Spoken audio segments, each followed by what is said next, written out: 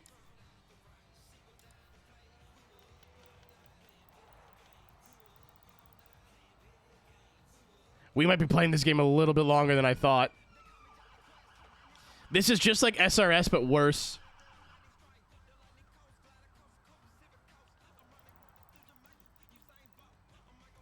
I also might just skip this. This is stupid.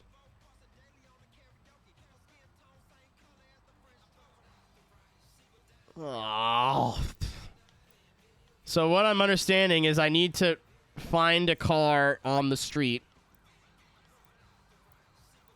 that are driving around, challenge it to a race and win, but it needs to be every body style of, or every make or model of car in the game. It might not take that long, depending on how much they spawn.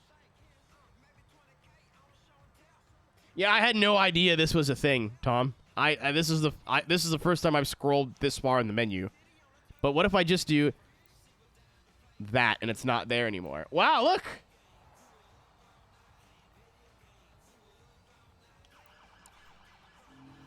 Oh.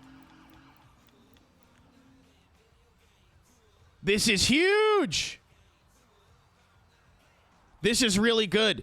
So if and when I need to like go actually get all of these, the names are here.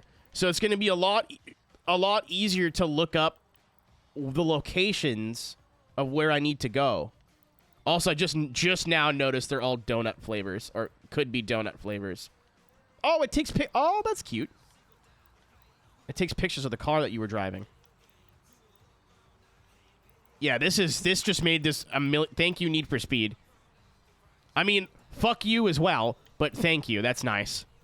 Because there's a map that will have all the names of all these spots on it. It's going to make it a million times easier to go. Well, I'm missing Ghost Stadium, and even the names are kind of a fucking hint.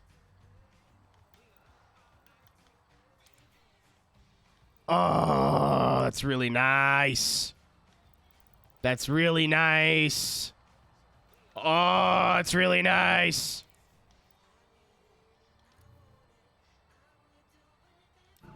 Okay.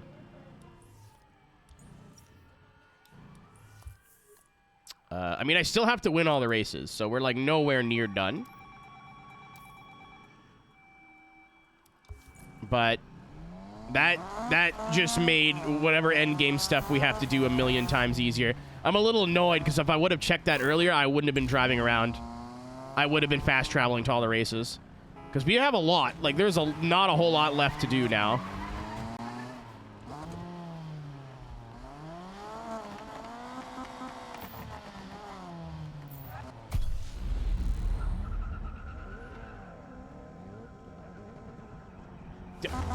There is a song in this game by Riff Raff called Cocaine. It's spelled like how Riff Raff spells things, but...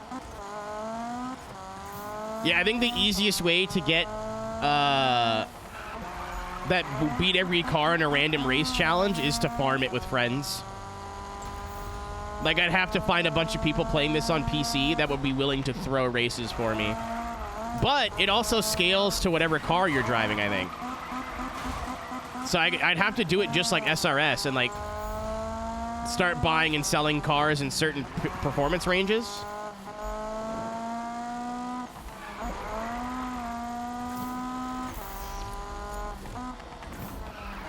And I'm not sure if it does it based on performance or based on, like, the actual car model.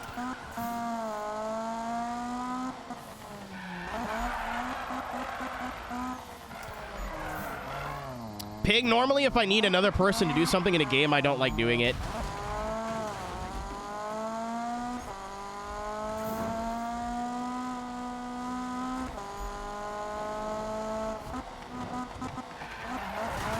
I feel really bad about asking somebody from chat, like, hey, I need you to get this achievement. All right, cool, bye. I'm not doing the same thing for you. It's very unfair. You might be okay with it. It makes me feel uncomfortable.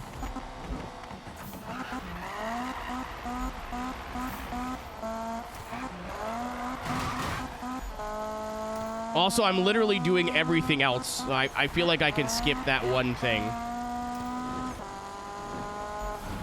Or, we'll see how long everything else takes. Because maybe by the time I'm done Prestige mode, I will be done with this game and not want to touch it. Or, if Prestige mode goes better than expected, because I'm expecting it to suck. If it goes better than expected, maybe I'll just, like, spend one stream doing it. And if we get most of the cars, then we'll go from there. If we get, like, 10, because this game doesn't have a crazy amount of cars in it. But if there's, like, if I'm fighting to get shit to spawn and it's not working properly and da-da-da-da-da, then yeah, no, fuck that.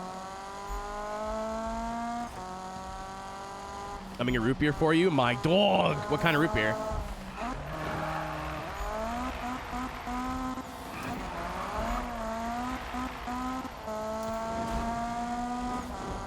A&W. Should get A&W. Their burgers are, like, decent. They're a little dry, but they taste nice. Their, like, special seasoning is nice. Use the Metacar? Yeah, that's kind of the plan. I don't want to bust my balls.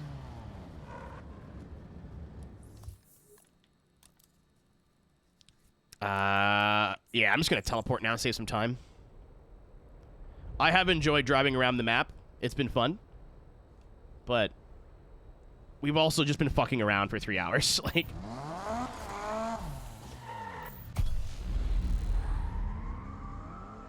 me eating the mama burger, like, mommy, sorry, mommy. That's not funny. It's kind of funny. Yeah, Porsche's meta in this game.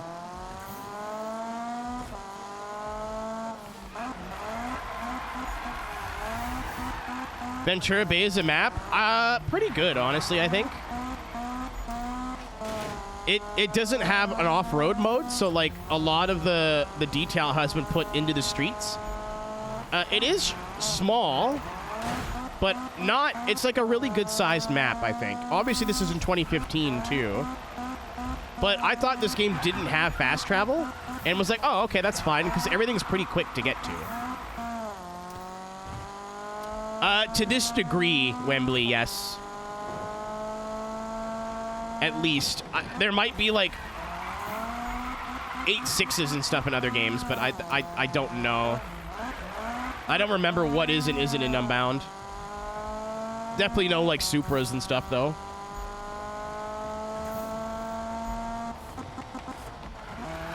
Dorset, I'm going to try not using the Huracan, because that bothers me.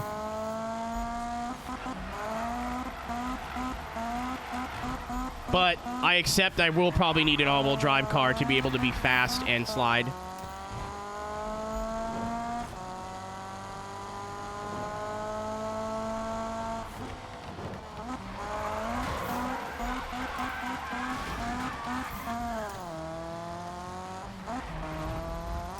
Wembley, I don't know, but considering how incredible the sales have been for Ghost Era Need for Speeds, I would say if you want to play any of these games, don't wait much longer.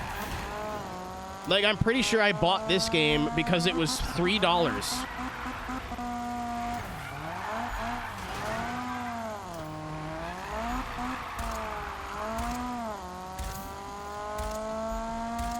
And I got the, like, deluxe comes with everything edition.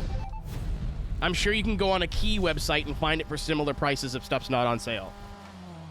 Yeah. If you've ever wanted to play Ghost Era Need for Speed, don't wait much longer. Especially on payback in this game. Heat, maybe you're okay, but I wouldn't wait a lot longer if you're curious. Especially this game, because it's online only.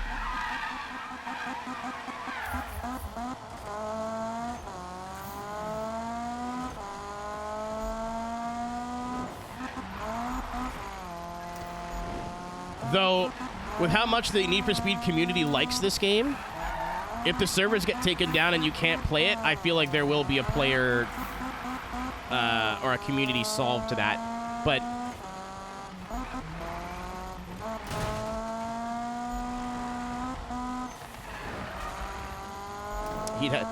that's crazy to me, man.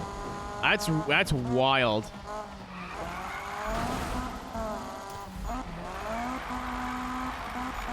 Like, I get it, especially because Unbound did not come out on older consoles, and a lot of people still don't own PS5s and Xbox, whatever the fucks, right? Ow.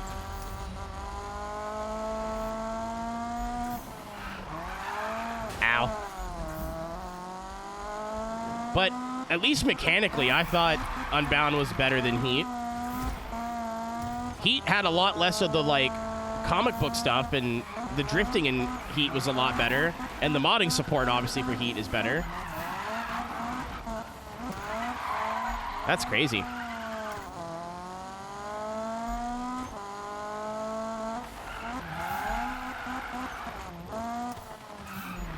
%, dude.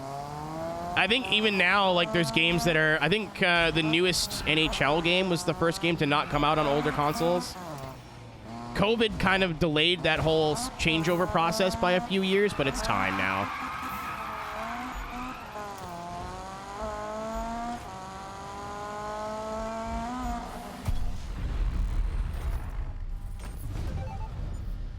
Literally, there's no taxes on video game consoles in Canada net right now because it's like a tax break.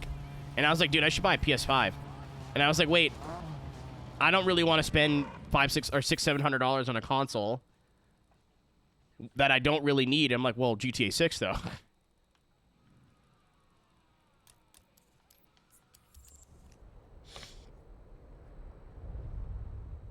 Mick Foley. Goodbye, Tank.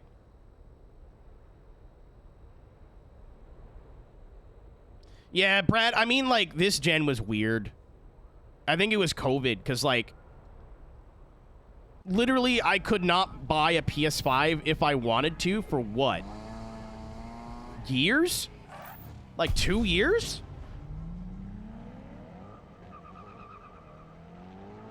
Yeah, our economy's cooked, Panic. Like, worse than what the States. So, in an attempt to promote people spending money around the holidays, they gave tax breaks to a lot of, like, stuff. Like, restaurants, you didn't have to pay taxes. I don't know if it's still active. Scalping was brutal. Yeah, thanks, Steve.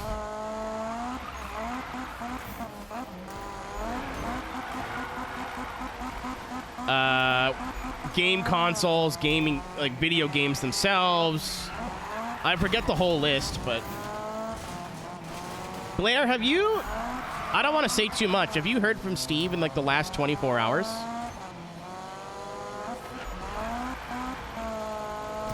But yeah, when it was the whole scalping thing, I'm like, I'm not dealing with this. Until I can go into a store... I see you, Ghosty. Until I can go into a store and buy the console, I'm not buying it.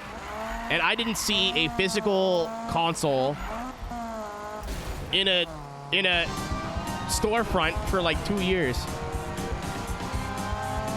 Hello! It's not how you talk. I'm sorry, I made that up. What's up, Color Shed folk? My name is Arrow. How we doing? We are playing Need for Speed, the 2015 one, for the PC. We're kind of just driving around completing events right now. The base game's done. Because I hate myself, I'm doing 100%. We haven't started any of the saucy stuff yet. So right now, I have to go around, and everything with a star, I have to do it again. Bradley! My dog! Oh, I just snapped my finger. That really hurt. Bradley with 5 gift subs to Clark, Sight of the Fox VTuber. The Superior N. Holy shit! T-Y. In final grid spot. Appreciate it, dude. I hope you're doing well, man. It's been a minute. I also hope everybody back at home is doing all right. I don't want to get into specifics for obvious reasons, but...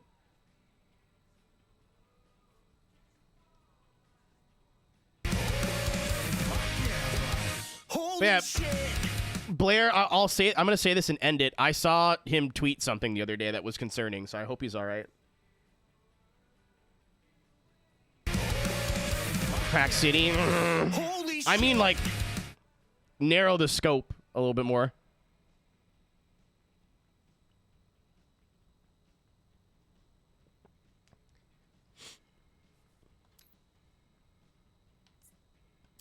No, not the people I care about, Brad, not the town in general. You big dumb asshole. Okay. I pooped out a charger. Hate when that happens.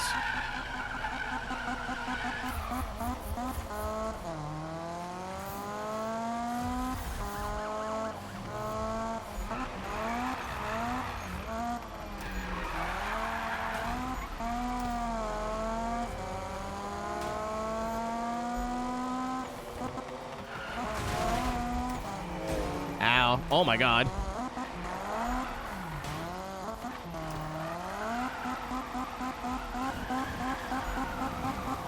I was like, does the nitrous do anything? Not really.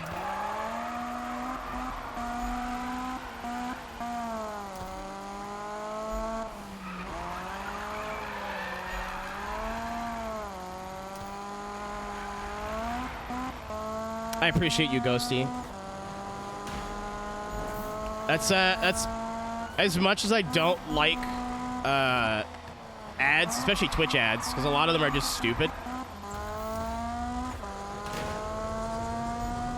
And like being mid-sentence and then looking over and seeing we're like 30 seconds into a minute and a half of ads, really irritating. But I said it before, it gets rid of pre-rolls, which is really nice. So I hate pre-rolls. I hate going into I hate pre-roll ads. I hate going into a new stream from somebody I've never watched before and then having to sit through 2 minutes of ads just to hear their fucking voice. 9 times out of 10, I click away, and I'm sure I'm not the only one. And it's not an insignificant amount of money. Like, it's an extra 50 or 60 US dollars a month.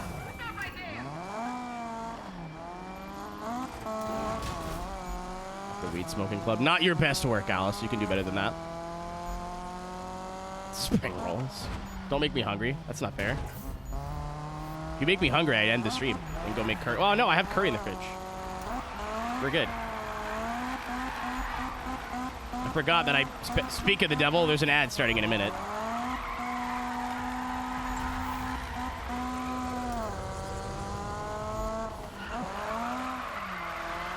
I mean, Alice, depending on how MagFest goes, that'd be a good thing to do like Sunday night.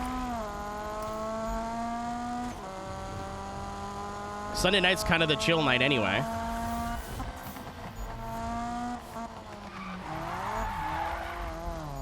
In Ottawa, February 8th. Keep me in the loop, boss. There's a music festival that's happening here around that time, too. I don't know if it's the exact weekend. Maybe it's the weekend after or before.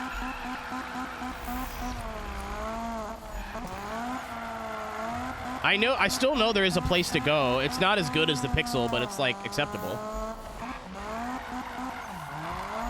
We can do something.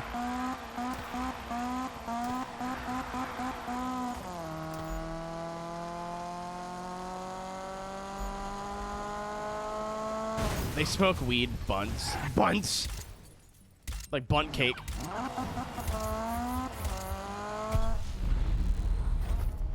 Canadian KBBQ. Shut up. Oh yeah, well if you're here with the wife or the wife, that's okay. I'm also friends with your wife too, so like.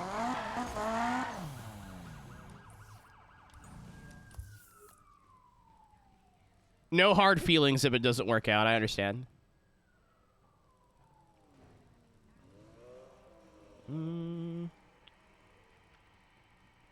Looks like we've wrapped up all the drifting stuff.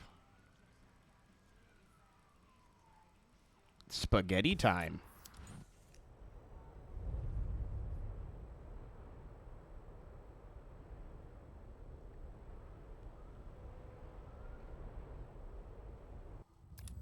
It's like, why does it smell so nice in my room right now? It's me. I showered. It's the soap that I used. Ooh, actually.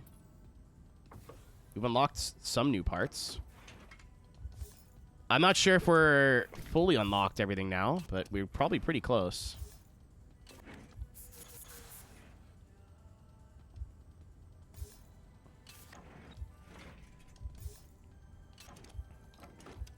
Oh, we do have everything now. Oh, I would assume... No, we still need engine block.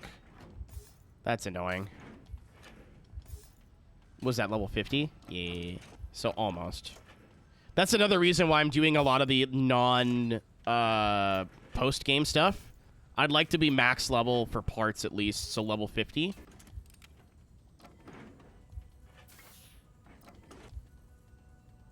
I could probably do action. This car slides around enough.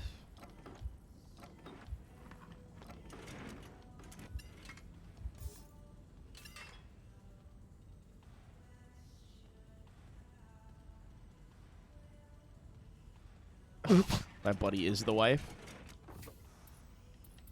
They make pills for that, I think. Not sure.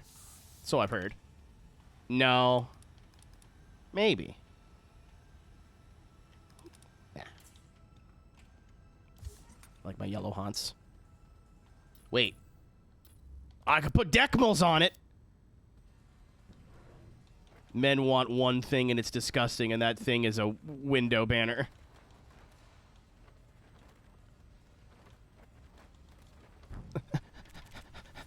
No, no. Sick. Now, what if it was piss? Perfect. This sounds like the start of Orion. It did sound like the start of Orion. It sounded like the start of the Metallica song for the Zoomers. Put Miko on the Ferrari. Put your... I'm going to stop talking. Slutburger. I still can't believe, like, I looked through a couple other cars, and they all looked totally normal, like, all the trending. Just the Fox body had Slutburger. Everything else was just like, hey, this car's painted black. This car's painted white. It has a very basic livery on it.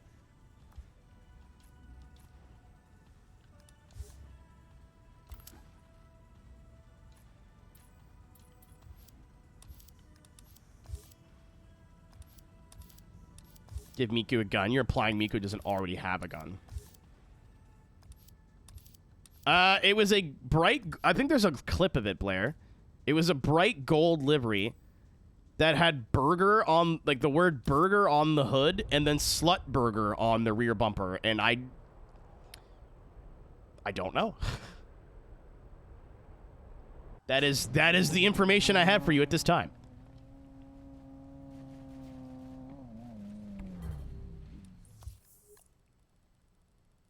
Oh, we've, like, done quite a bit here in the main. I think I'm just going to go north to south. No, because that's, like, the long one up there. Never mind. Let's start here.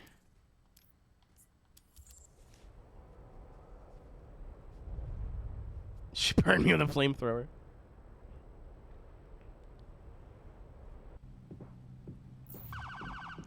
I don't like that.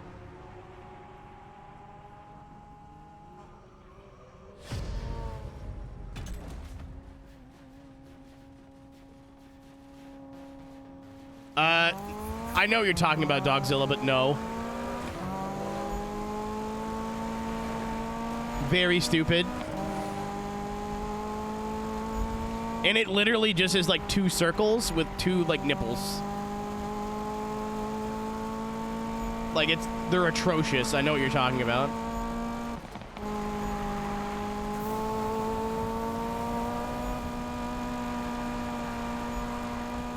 It's like you ask a kindergartner to draw boobs. Like, that's what it looks like. Stop doing that. I'm joking. I have good news. What? Got. Did you really think I should know that, or did you just want me to suffer along with you? Have mac and cheese. That is good news, actually.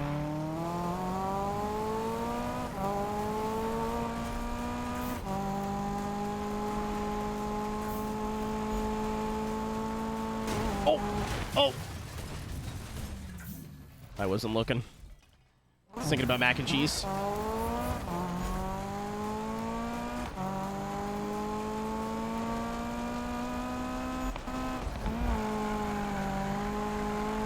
To be fair, Invader, as long as there is player-created content in racing games, there will be crudely drawn porn.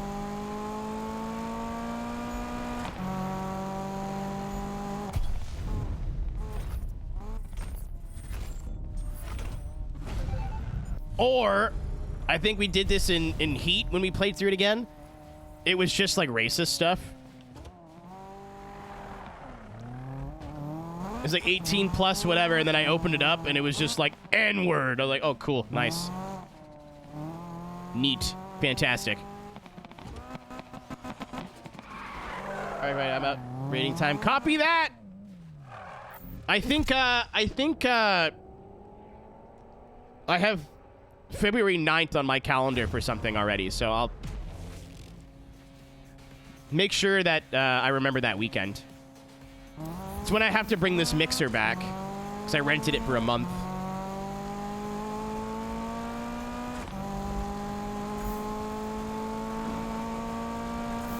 Not only do I have to win, I have to beat Cisco. I don't have to beat Cisco, but I want to. Is it a horrific event? Got you. Copy that.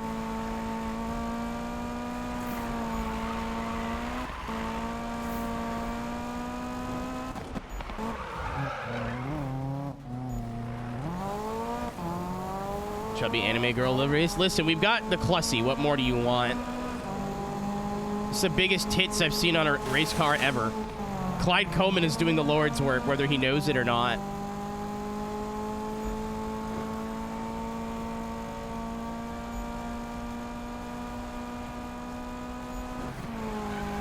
That actually, Blair, that makes it so much better for me. And I don't want this question answered. That there is a world out there where Clyde Coleman is blissfully unaware that he has a, like, cult following off of a silly livery he made one day that just has a clown with some big honkers on it.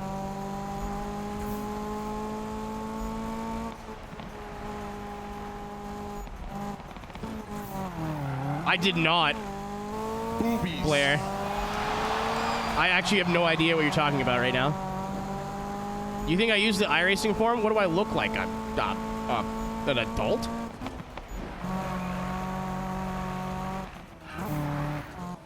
You're gonna have to.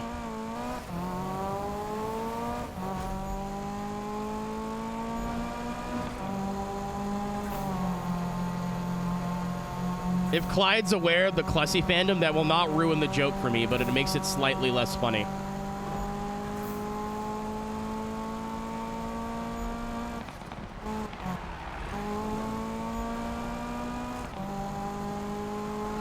Making a grip build? I don't necessarily hate myself that much. I tried the Evo, like, with 2 clicks towards grip, Hydros. It was not good, very bad. You end up having to use the handbrake to turn and slide anyway, so... What I've done here is just grip build, drift tires, and it seems to be a good balance between the two.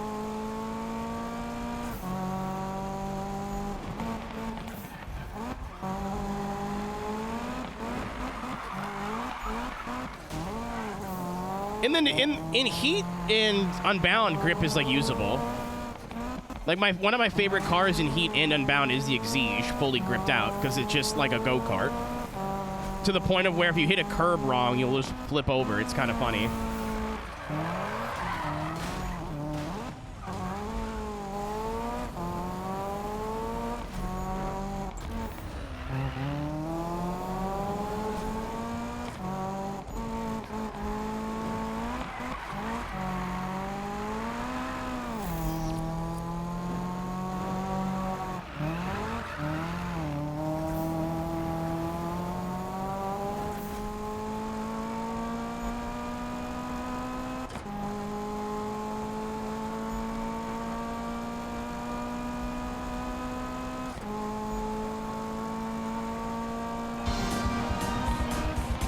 I didn't catch the name, but thank you for the raid. Vic T, okay. Remember when in games when you could pause? This post brought to you by everything that isn't this game. Hope you had a good stream. Thank you very much for the raid. Stick to grip for the next Need for Speed title. Honestly, like, and I think this is a cold take, it was better when drift and grip were two different physics engines. And when you were in a drift event, it was like you were playing a different video game. Because they were able to make both handling models feel better. Good night, car. I think we'll probably finish the base game today, and then start on the bonus stuff tomorrow.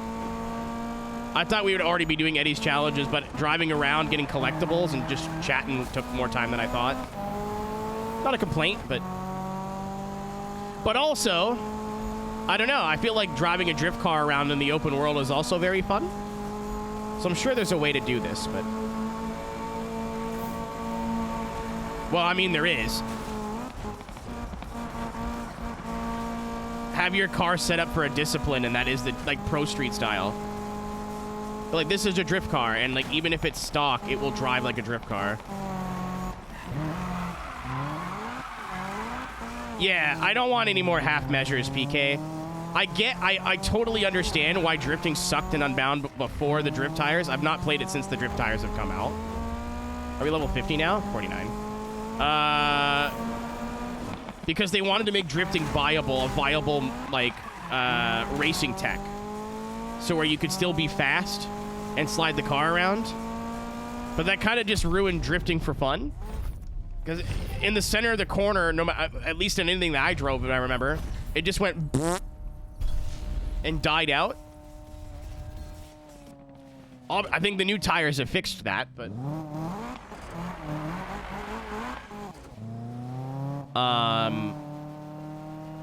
It was horrible. And as soon as you press the nitrous button and Unbound, the car immediately just goes and grips up and goes. Yeah, it's just better that way, I think. Oh, this is a drag race. This Volvo is about to get doo-dooed on.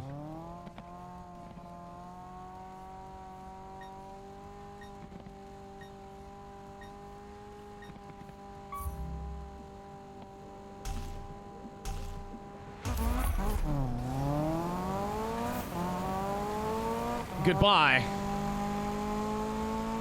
I forgot this was a post-game edition, too.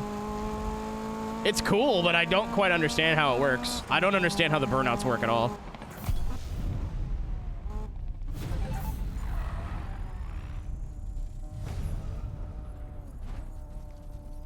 Driver San Francisco is my favorite driving arcade game. The cars feel heavy, but still arcadey.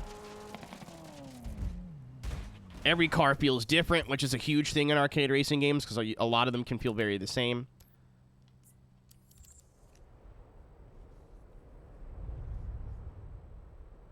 It was just as satisfying sliding a car around as it was gripping. Mike does world record runs in Driver San Francisco now. Blur's pretty good too. Blur's more of like a I'd say more burnout-y.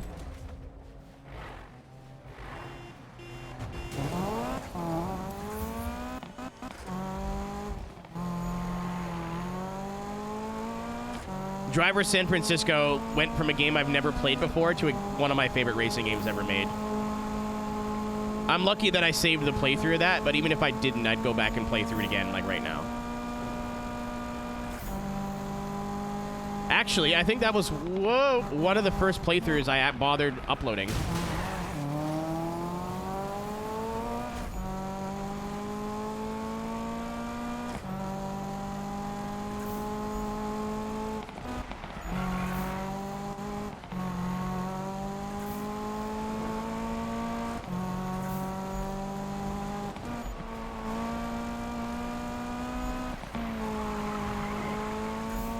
You're right. There's a reason Horizon kind of still is the arcade racing game. Apparently Motorfest is pretty good, and for better or worse, Solar Crown's not bad. Just in terms of, like, driving.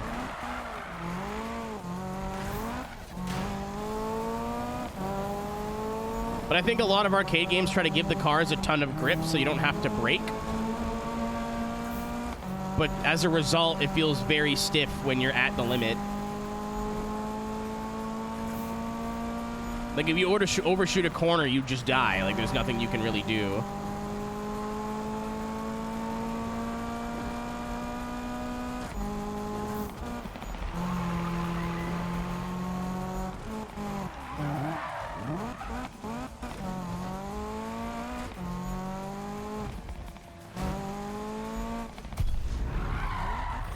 I wouldn't call Grid Simcade, and if I did, it'd be like a Simcade Lite. Like, on it, like, we said this the other day, Dogzilla, I don't know if you were here, if they made a Need for Speed game in the Grid engine, driving-wise, it'd be perfect. Good night, PK. Thanks for hanging out, my bud. My boy! Hope you had a good Friday. And if you didn't, fuck you! I'm joking.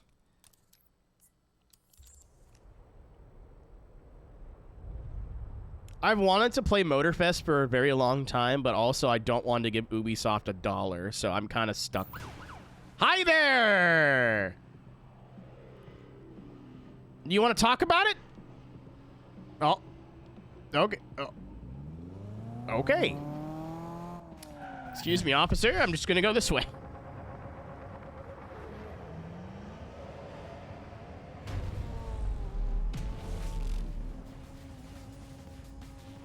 Who owns the chest freezer? Why is your chest so cold? Hello again. Welcome back, woman lover.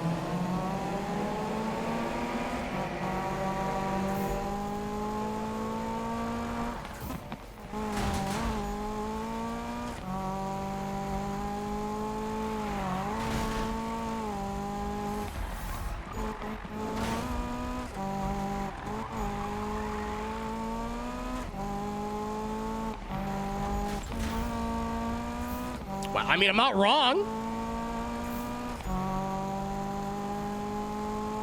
That's a woman kisser to you. Wait.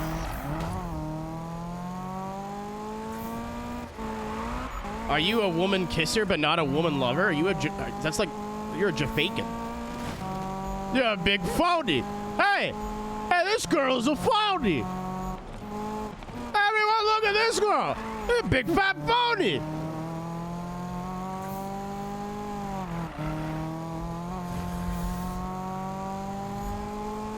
Also, hi, Paula.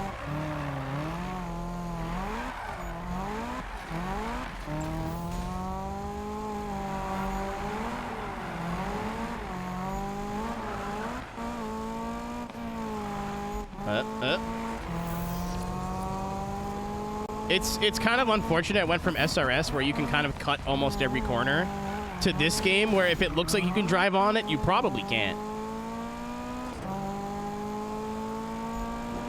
I prefer this, dude. This is... I feel like in this audience, this is not a hot take, but in the general racing game audience, it might be. I liked when games had, like, more restrictive worlds. Not much more, but, like, this game's perfect.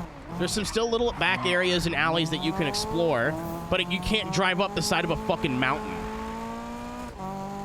Like, you can't beeline everywhere. I get why games do it, because a lot of them have an off-road element. But there's nothing wrong with curating roads for the player to drive, because that way you can make the roads sick.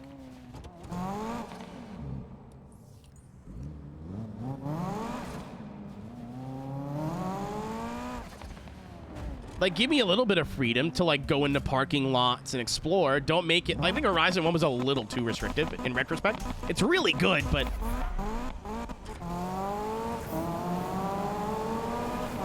Again, like, in retrospect...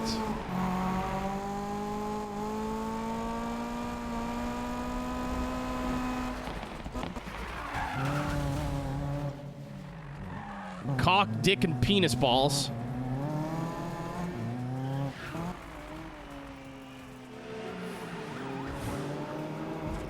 Yeah, Mike, like,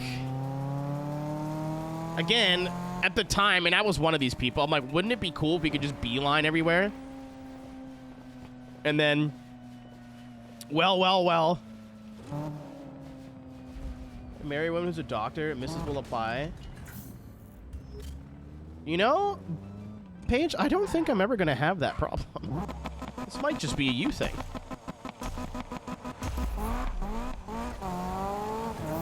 Yeah, it's like, I'm sure, Sativa, in this stream at some point, I'm like, you know what? I wish it was all fully open world. You could just drive wherever you want. It's like that scene out of fucking, what is it, Interstellar? Where I'm just watching myself going, no! No! Stop!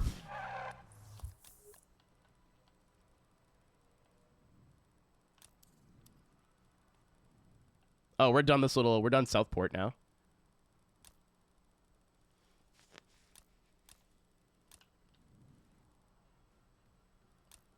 Where do you? Oh, that's another drag race. These are piss easy. Again, it was a cool idea, but I think it's had consequences. Because now it's like, why would they spend so much time crafting all the roads to be super sick when the 90% of the players just drive through the fields to get everywhere? That's what I mean. Like, this game feels like it's a really good balance of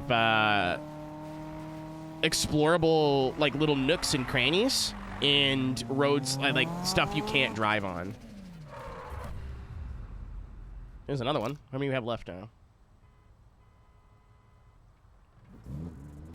2 more. Holy shit. Yeah, we've got almost all the collectibles, bar the stupid shit, without even trying, which is nice.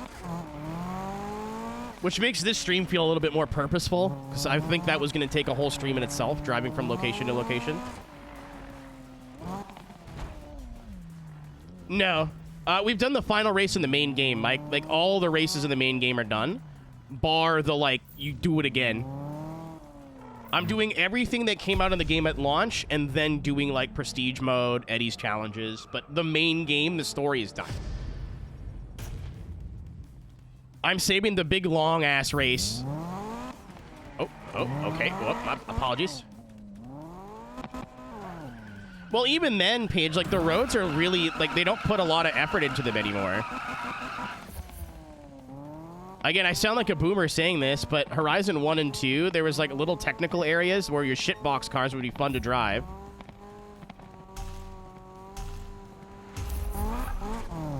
Right? And then there was some more open roads where it was fun to do 240 miles an hour. Horizon 3 was the real start of, like, all the roads are made for supercars. And if you're doing 120, you're going to fall asleep.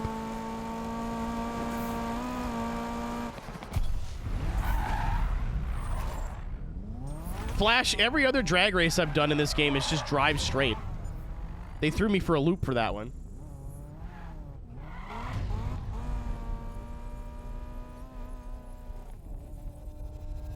Elevation camber changes. They can cook when they want to, but it's like, why would they put...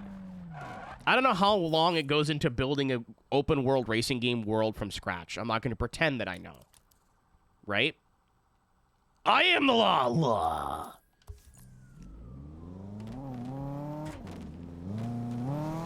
I need to do more Baja stuff in Beam.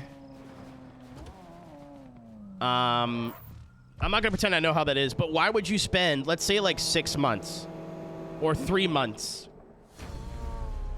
right? Building a world for the player to race in. Here's some, like, lower speed technical sections, and here's some faster roads, and here's, like, a little toge road, when every fucking player just puts 1,000 horsepower all-wheel drive into a muscle car and beelines everywhere because it's faster. Or fast travels. It's a waste of resources.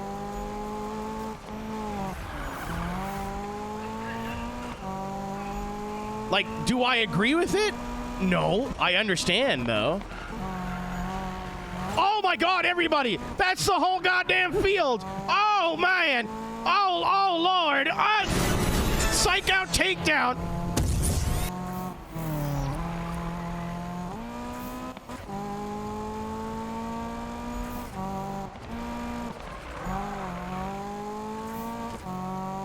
Dude, the one crashed and the other 4 crashed out of sympathy. This is the best game ever made. Finally, it feels like I'm racing with real people.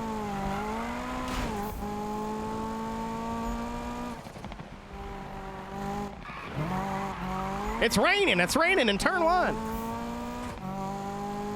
Pull over to pay respects. How about you sick my bus? Sonic's a demon.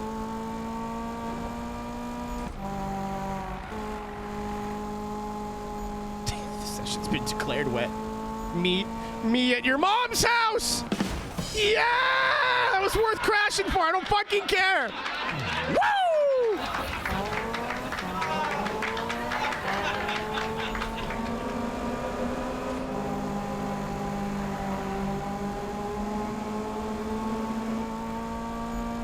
If I lose the race, okay, it was worth it. I've made my bed and I'm prepared to lay in it.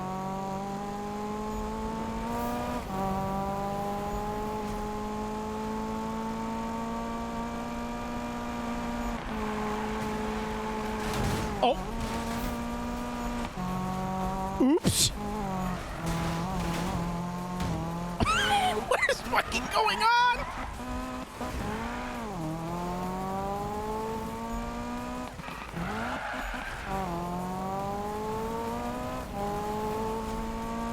I was like, oh, invincible mailbox. Okay, never mind, we're good. Keep your foot in it.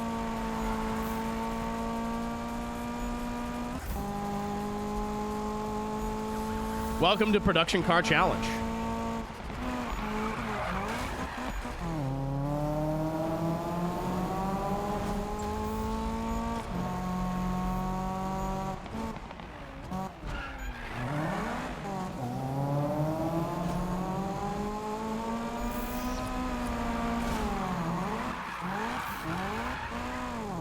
I figured the F40 was pretty good without being like the OP car.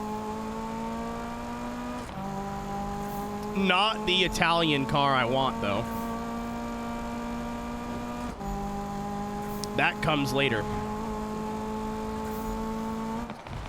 Knowing Eddie's challenges will be like hard, but not impossible, I know what I want to do for the race car for Eddie's challenges. Also, I forgot that you could just sell and rebuy all the hero cars as much as you want, so I'm going to get rid of all of them.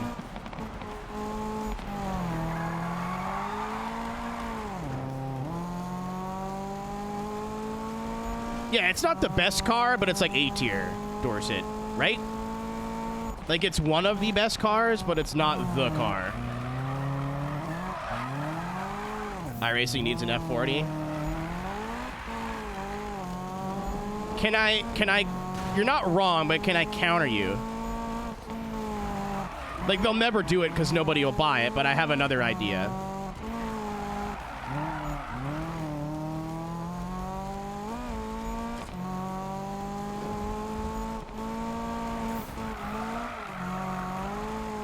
Anybody who knows my favorite racing games of all time already know where I'm going with this.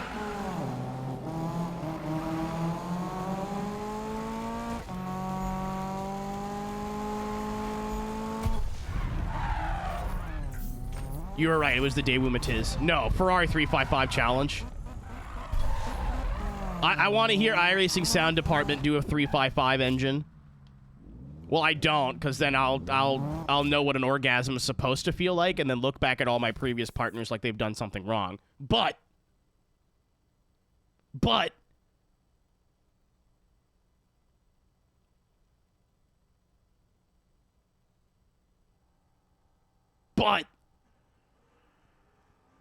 Ferrari challenge stick shift, my boys and girls. Heel toe the spaghetti car.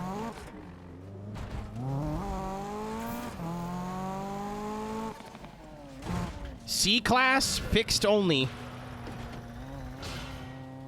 Is anyone gonna buy it? Absolutely fucking not. Do I care? No.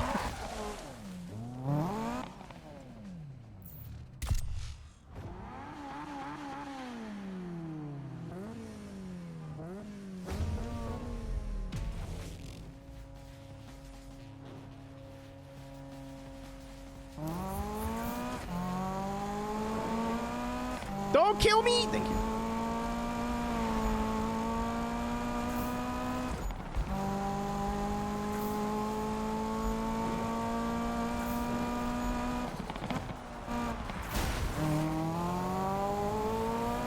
Dude, am I just, like, used to smelling bad? Like, I don't... It's like the third time where I've had the thought of, what smells so nice in my room? It smells like soap. Wait, that's me. I just changed soap, so I guess I did something right.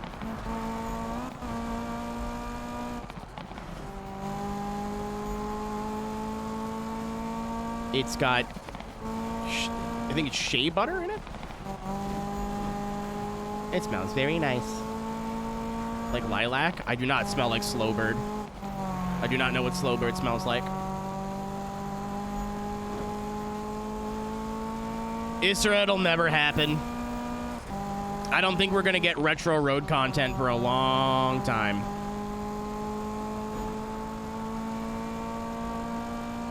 People beg and beg and beg and beg and beg for old school road racing stuff. We get it, and then no one buys it.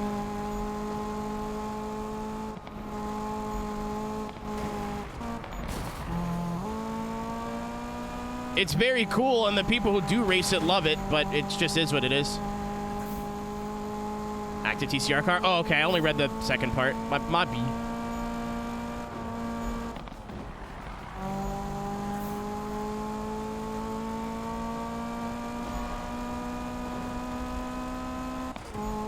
Well, I thought cocoa butter is what I wanted, and then I like smelled it in the grocery store, and I was like, no, shea butter is the stuff that I want. That smells like vanilla-y. I don't like masculine for men grooming products. Most of them smell like the inside of a gym bag, and I just don't like that. So a lot of times I'll buy like more feminine like soaps and deodorants and stuff like that.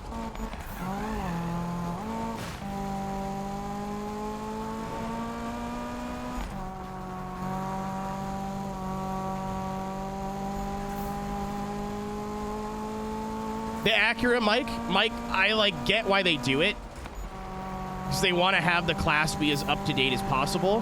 The Acura was a bit weird.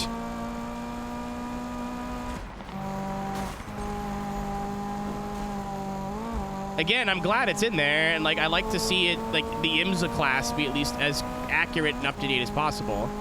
But we need a new McLaren, do we?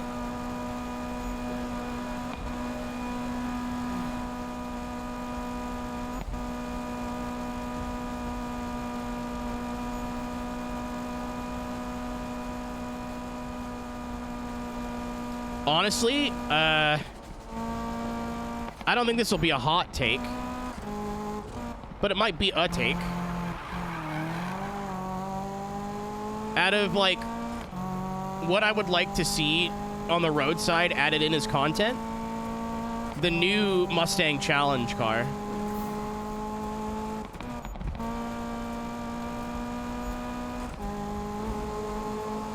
And it's very doable. Tyler Maxon, who like does contract stuff with iRacing, was the champion or second place in points and won a bunch of races last year.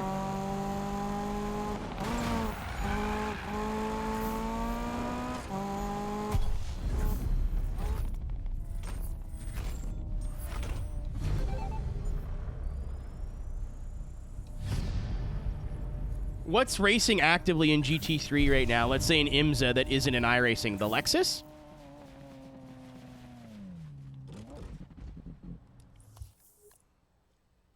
Lexus, Aston. Okay, me as an Aston race car fanboy would love the Aston, but that's not going to make me drive GT3s.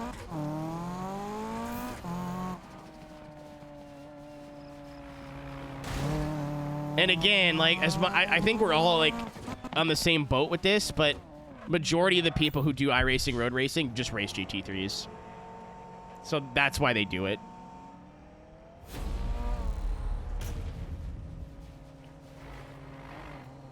Valkyrie would be cute. Anything that sounds cool, I'm for it. Hey, did you know the server will be going down in 30 minutes? That doesn't matter, Mike. The cars can suck doo-doo balls, but if people are driving them, that doesn't matter.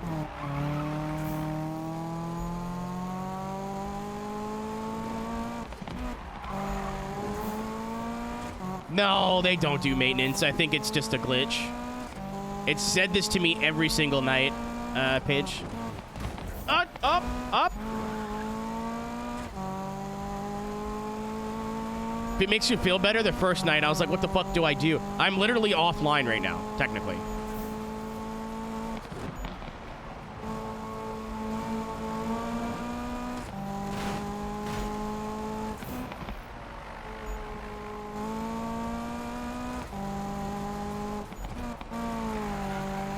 Actually enjoy that.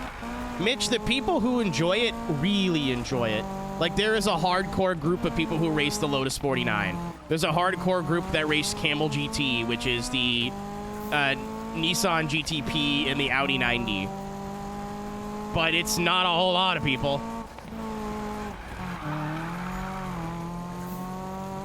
I don't know the exact numbers on sales, but I know that a lot of people ask for retro road content. It comes out, it sells like shit, and the cycle repeats. I think I'm going to do it this year, Mike. I've been busy or not around. I think this year I'm just going to bug somebody for a setup and finally just do it. I want to do the wedge. It makes cool turbo noises. Also, anything where you need to, like, roll on the throttle on exit, I usually feel like I'm better at. I'm not amazing, but just better.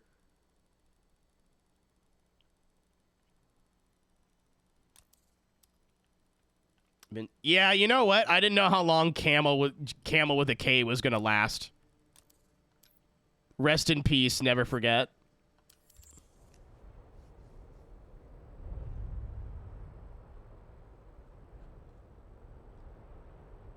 Yeah, I drew stuff. Then I wish it was there for more hosted stuff. But my internet was working, so what are you gonna do?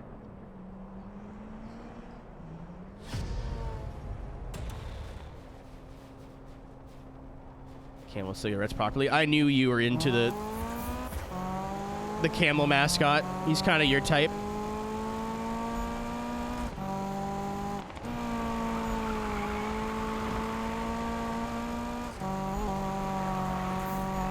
Don't act like I'm wrong.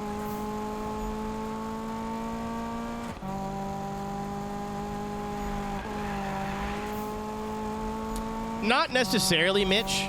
What happens is, and you can already see it with the V8 supercars to a degree, is a car will come out that's different than what everybody's used to. They're not good at it, and they go, okay, and they go back to what they know, which is F4, GT4, GT3, basically. At least on the roadside.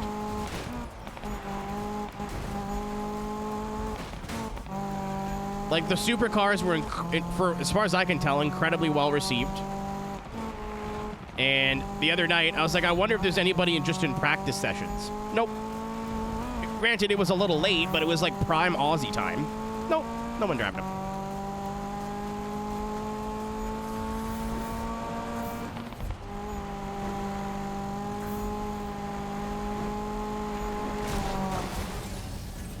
Yeah, it may have been a weird time of night, Flash, so take this with a grain of salt, but all there was the Aussie server at that point. Oh my god, what the fuck? What the fuck? Luckily, we get 2 laps.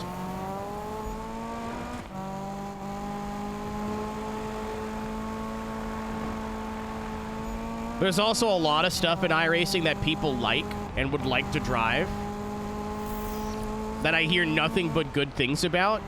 But then people go, well, yeah, I don't race it because nobody races it. And nobody buys the content because nobody races it. And nobody races it because nobody buys... You see how this loops?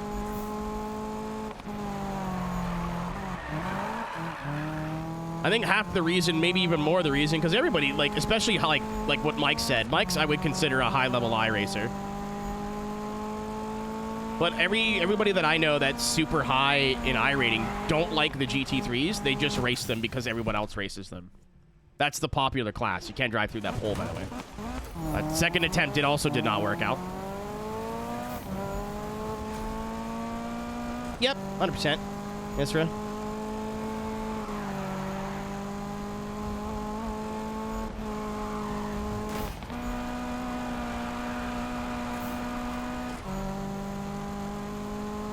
I would absolutely love Trans Am cars in iRacing because it's like club racing, which is what iRacing's great at. Never gonna happen. People will drive it and be like, wow, this is kind of hard to drive. Let's go back to the GT3s. And I mean, I've driven the GT3s and I enjoy them for what they are. Again, Mike's right. You can't slide the tire or you just die. So it doesn't reward like edge of control, really push, you know. But I've done a couple races of the GT3 and had a good time. It's not my favorite thing, but it's not like I'm not gonna go if that makes sense. But people will buy it, try it, go cool, and then go right back to what they always do. Literally, Joe literally just got finished saying that. I was hoping at least in North America there'd be regular races going official, and it looks like the supercar is back exactly where it was pre-update. Even though they are like infinitely easier to drive now. Or less punishing to drive. Even the other night, it was like 2 in the morning, and I just wanted to go into a practice session with other players, and there was like 2 people.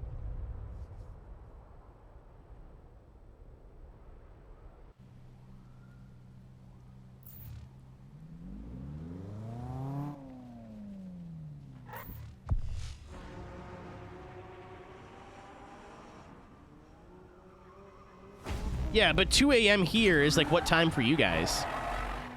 It should be like 3, 4, 5 o'clock, right? Like last night, it was 4 a.m. and I was getting into pretty like full dirt oval races with a bunch of Australians.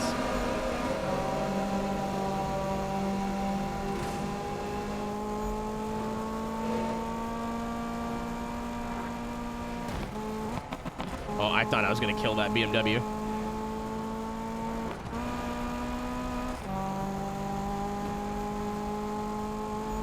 Yeah, the Oz server was what I was looking for. I'm not an idiot. Wow. I'm aware. Let's put it that way. And it did not look any more popular than it already was.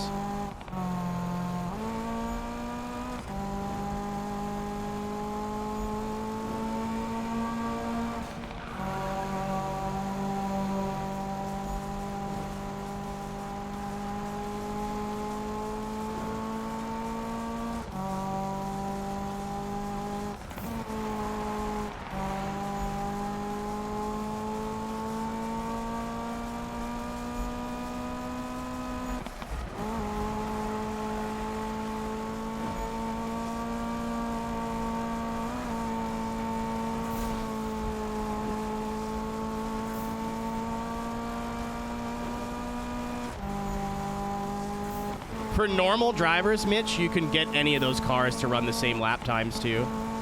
At the top percent, no, they're not. There is like BOP and some are faster than others, but like for regular drivers, you can just pick the one that you like the most.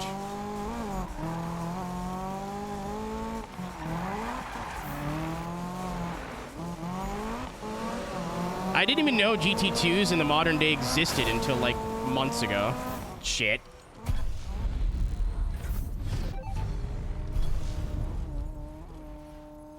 I was not paying attention, and then I had a somewhat tight corner to do. I think it still marks it as complete, though, right?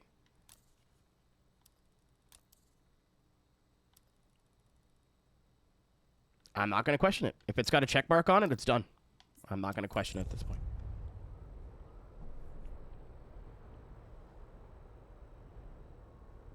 Yeah. It's like that and everything. I find it really funny, Mike. There's people, and I don't mean to sound insulting when I say this. I find it really funny that there's people in like 1.5 to 4K or 3.5K SOFs complaining about BOP. It's like, dude, you can't do 5 corners without spinning out. I don't think the bop is important to you right now. I don't think that's relevant.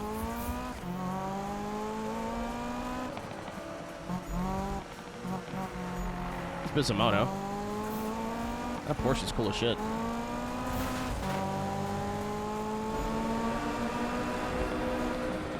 We do a little rounding. It's fine. Everything's fine. But same thing. They're going to be hard to drive. People will be like, oh, I can't drive these. And then it's a dead car. Like, in terms of road content, I think focusing on tracks and updating stuff that's already there are probably all they're going to do.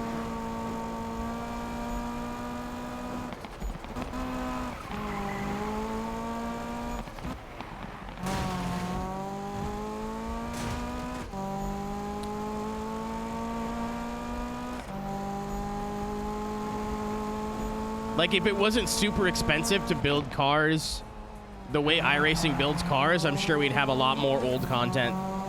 But until there's a retro car that sells decent, it will never happen. Flash, I don't know when, but I do want to get back into doing regular officials. I think I just feel bad. I do like playing all my silly old little games, but I kind of want to do, I think I might do like F4 and GR86. So I don't think I deserve my I rating currently in Asphalt. Dirt, different story. Asphalt, I feel like I'm a fraud.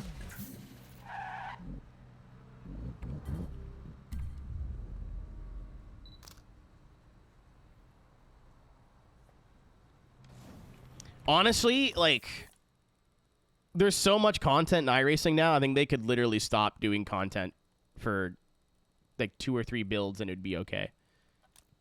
I can't think of anything that's like, other than IndyCar tracks. Because they have the IndyCar license, they're running the IndyCar series. Right? So I think like tracks that are missing from the IndyCar schedule, sure. But it's time to, like, hey, we have lots of stuff. I think they could genuinely justify stuff that Mike is saying right now.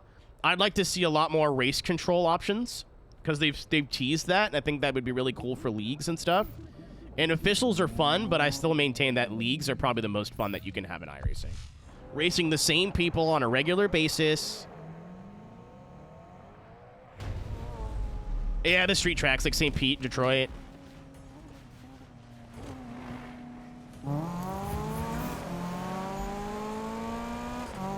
There is going to be a big, like, sim itself update coming. I don't know anything that you guys don't know, but they've been talking about it for a while, like brand new UI where the UI is going to look a lot more like Race Lab and stuff that is already out there, and like QOL stuff.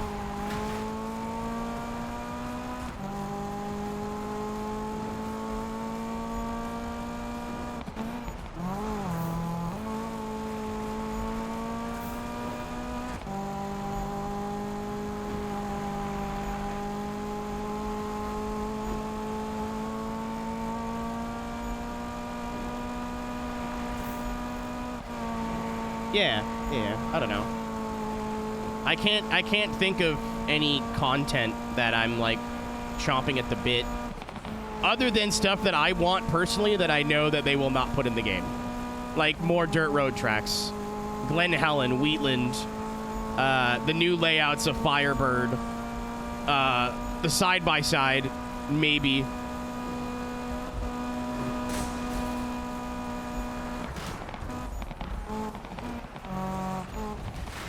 Oops. Yeah, Portland's an airport. More or less.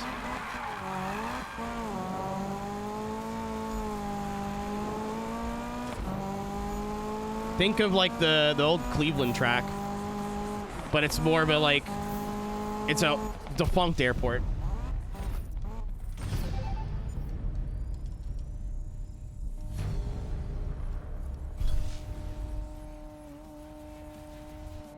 Shocking in the car department. I'm down for like a good surprise, but I like what they've been doing with a lot of the rookie stuff. Like, I don't know how many people are asking for a mini stock, but I'm glad it's there.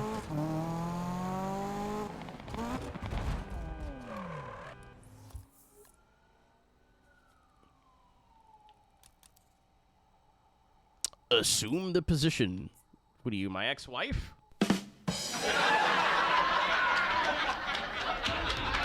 Haha.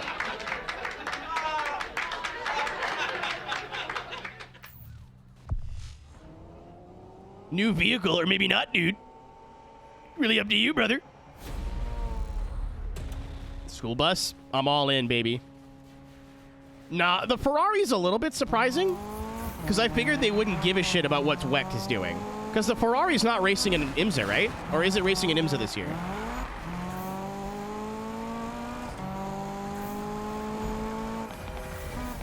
Yeah, so I figured, especially with Le Mans Ultimate, that iRacing would prioritize just shit that's in IMSA.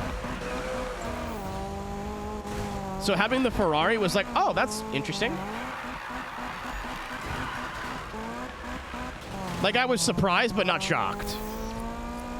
Because it's not like a new car, like a new discipline. It's not like super rare or old. It's like, wow, I didn't think you'd put like a WEC spec car in a IMSA-focused game.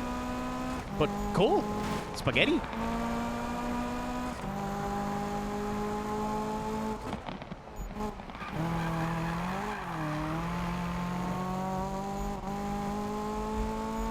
Mike, counterpoint. Let iRacing just call it something else and still run the race as a special event.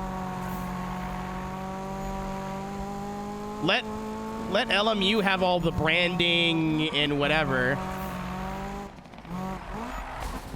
But let iRacing still do like the 1440 minutes of France or something as a special event.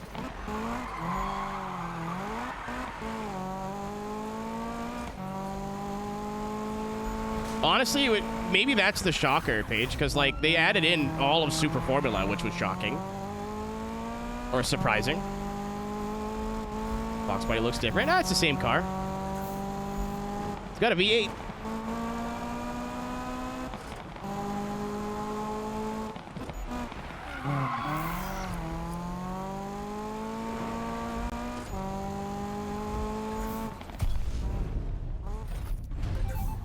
Well, it doesn't matter, Mitch. It's just something that I didn't expect them to do because it's a like semi-obscure. Actually, Super Formula Lights are, I think, one of the more popular things to do now.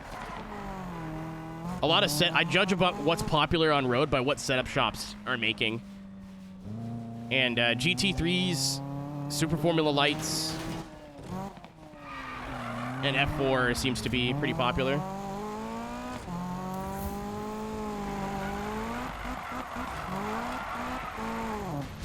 Penis.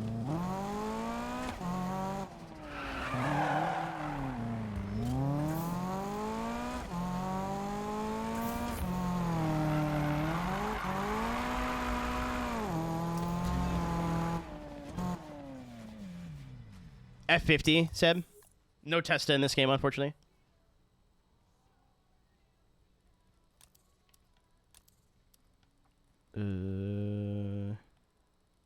I'm trying to do it like section by section, but that's kind of not what I'm doing. I still have this fucker up here to do. Oh! Ladies and gentlemen, it's time for the last time in the playthrough, I think.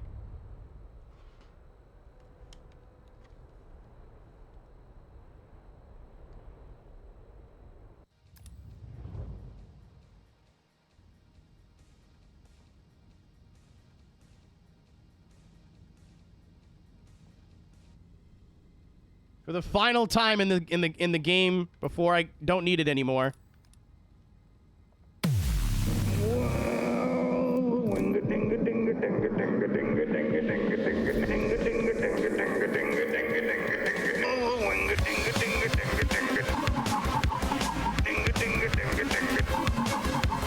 Good times.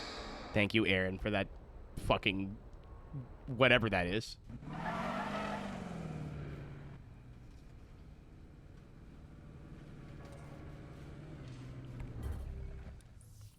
I gotta do the thing here. 1 second. I gotta go online and go offline again.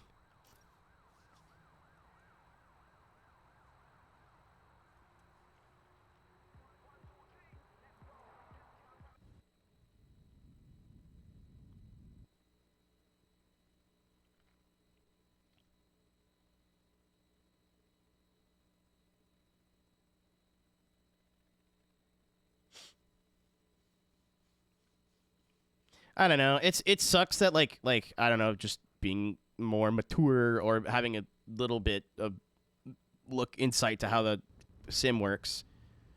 It sucks that there could be like a lot of stuff could be dope in iRacing, but they literally cannot allocate the resources to it because it doesn't make any money. Like, man, like 2 more tracks in a new rookie car for dirt road, and it's not gonna fix the problem, but it would help. A couple of more, like, made-up rallycross tracks.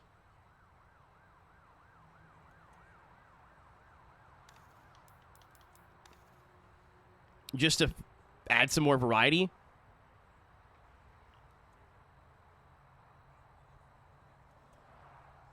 The dirt street stock is genuinely really fun to drive on dirt road.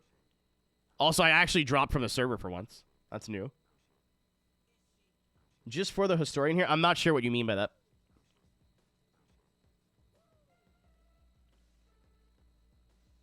We were talking about, like, I think it got brought up that I think it'd be cool, a 355 challenge car, but they'll never do it because nobody will buy it because it's hard to drive. Or they'll buy it and go, wow, this car's awesome, and then never race it.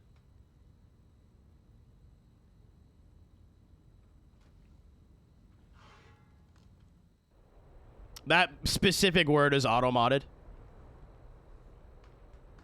That's not auto-mod, that's me.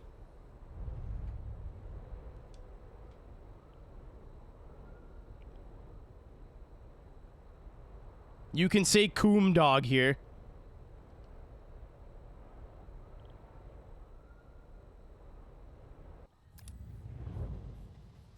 Okay. Literally exactly where we left off.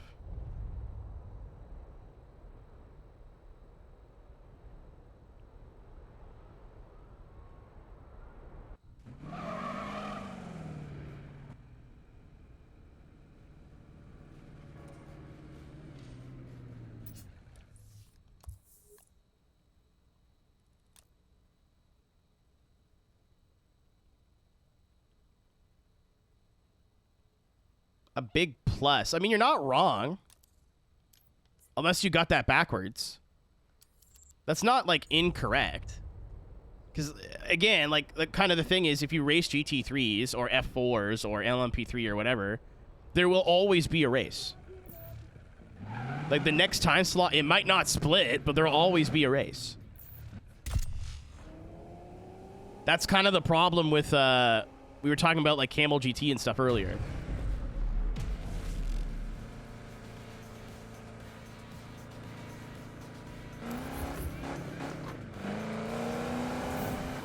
It's something that the people that do it are like, oh man, this car is awesome. Like, even like the Lotus 49 people are like, this car is awesome. I love it. It's so much fun.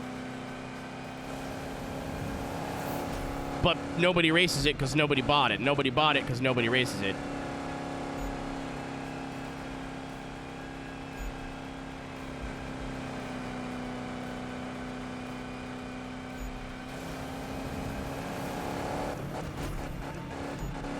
She's a 4-speed. That's all we got, Captain.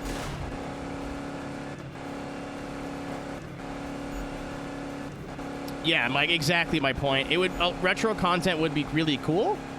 But even modern cars that are a little bit weird, people will buy them, go, this is really fun, and then the series is dead within 4 weeks.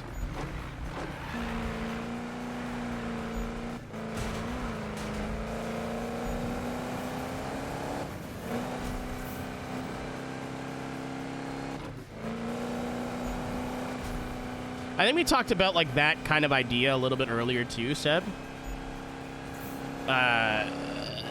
With the GTPs. Yes, they are way too fast right now, but the reaction was a bit silly.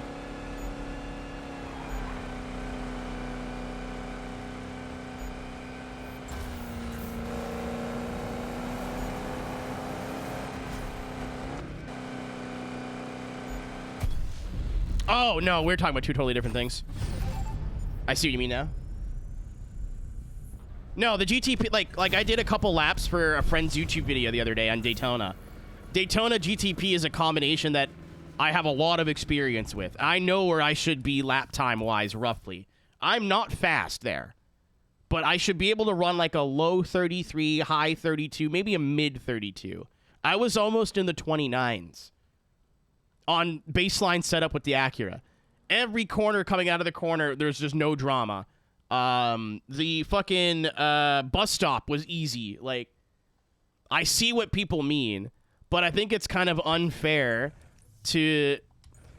Oh, the GTPs are way too fast right now. This whole sim is garbage. Everything sucks. Like, you're downplaying the other 90 things that you can do.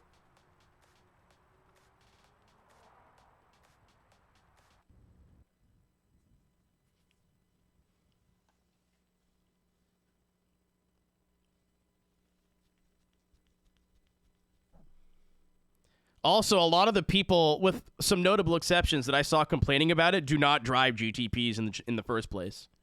It's like they heard one content creator go, this is kind of bad, and then went, and that made it a whole fucking grandstand point.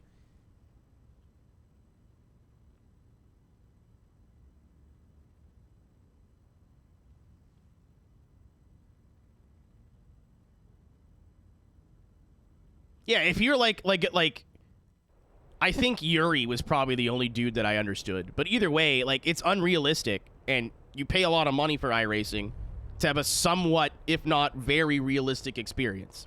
I get that. John iRacer with 1,500 iRating should not be more upset than the, like, 9K plus dudes that race it professionally.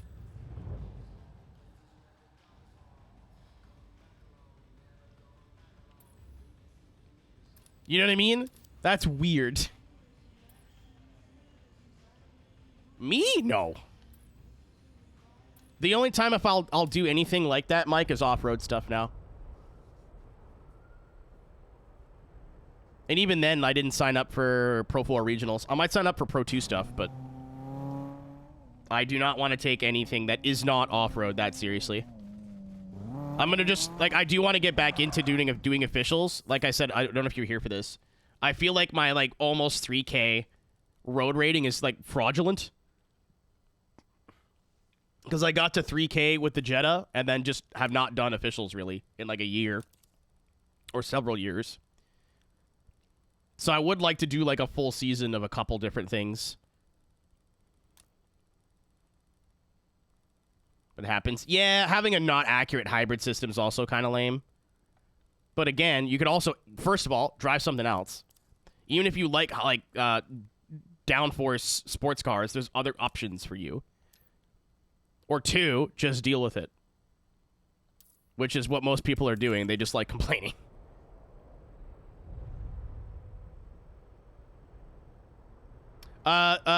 Joe, she's making a joke about lesbians.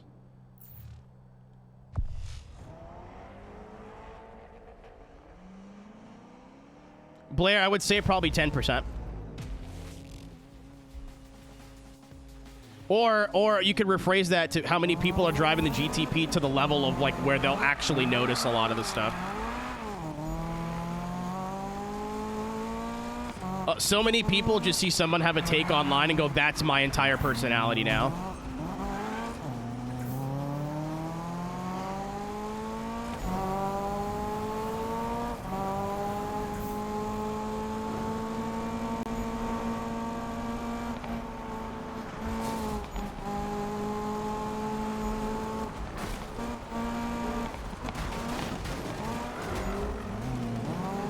Good for the whole stint. It's funny, like, when I did Daytona in the BMW, that was the bad thing to do. You should just put it in, you should have just put it in balanced and left it there.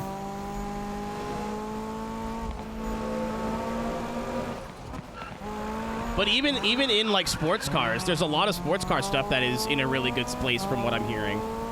There's a lot of Formula stuff that's in a good place. There's a big oval refresh coming. Dirt's kind of there. Like, unless you are, like, an esports driver who only drives GTPs, and even then, like, you're not going to stop driving them.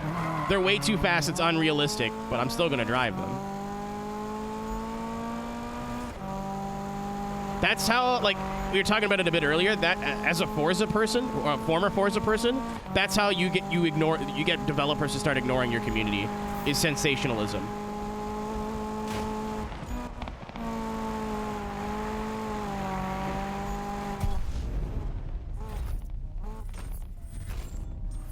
Because now, when the community will complain, people are like, oh, that's just those, like, losers. It's not a big deal. When maybe it is.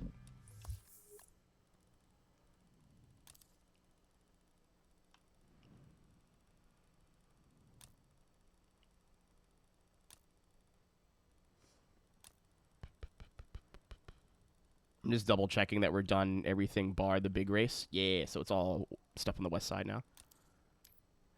Another drag race.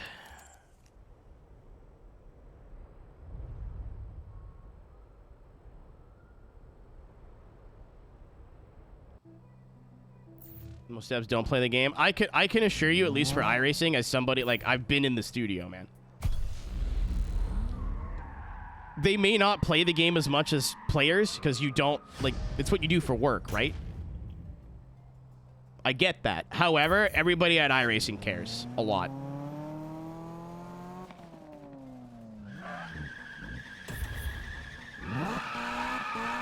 And not because, like, oh no, it's drama that we're gonna have to deal with. It's like, we really care about this product and we want it to be good.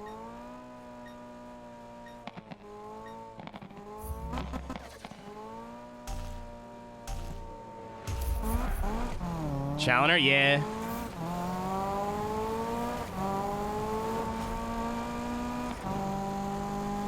I can only speak for the marketing department, but again, like, I've seen Cisco stress out about some shit that's, like, so not his problem for what he does for, like, a job. Like, it's not anything he can fix. It's not something he can do, but he's still like, fuck, man. Like, they all care, dude.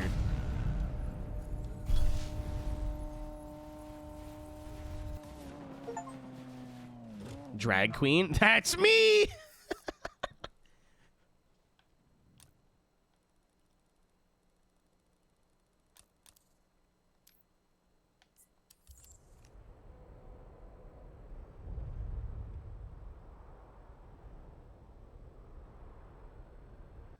I don't know. I'm gonna parrot what we said earlier and hope that a lot of the next, like, big updates are more features and QOL stuff than just content. Content is cool and obviously it makes money, but I would be very stoked to see what they've been cooking up in terms of, like, adding more rule sets, full course yellows in officials.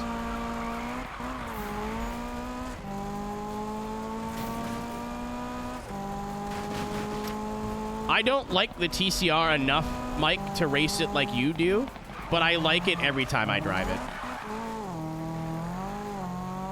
Like, if I was doing the Roar, I'd probably do it. I'd be torn to do it between the LMP3 because V8 noises and the TCR because I like it.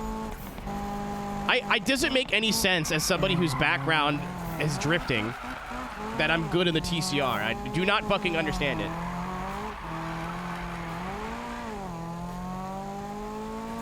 But also, again, that's a really cool thing that I think a lot of sim devs are doing. They look at what the community's doing and go, why don't we just do that? Like, a lot of the features that, like, the spotter has brought in is just crew chief.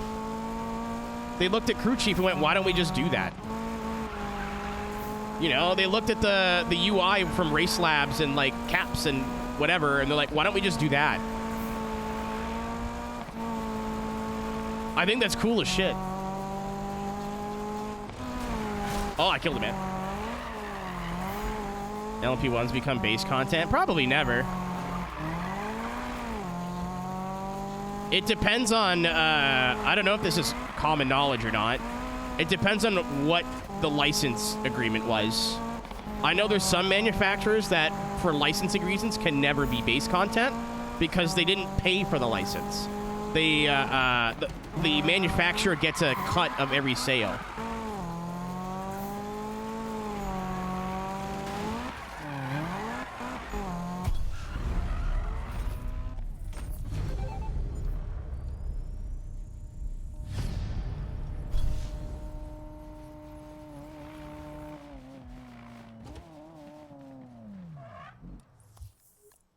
If I speak any more on that, I might be in trouble. So just imagine in your little heads. So it depends on how it was licensed, when it was licensed, what the contract says, what the manufacturer wants to do. Like, there's a lot of moving parts. It's not as easy as nobody's buying it anymore, which just make it free. If it was, I feel like a lot of the like OG GT3s and stuff that's not being raced anymore should immediately be free.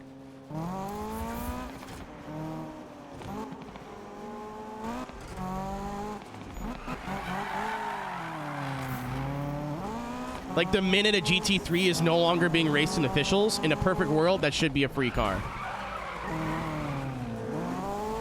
And if not, put it in like a D-Spec series. Like a Ferrari Challenge, but it's all fixed. So someone can buy a GT3 for $2 and race it on, like, rookie tracks. It's just unfortunately not how it works every time.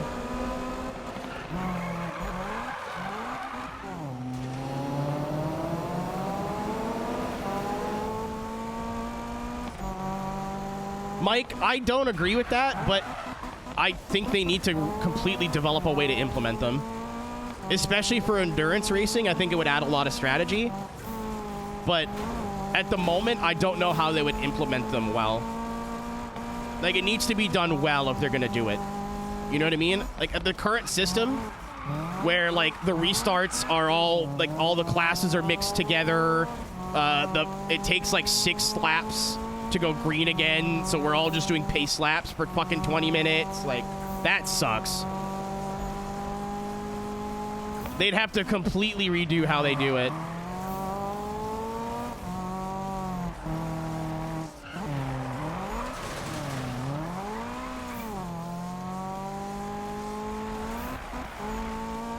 And again, I still think it should only apply to races over, like, an hour.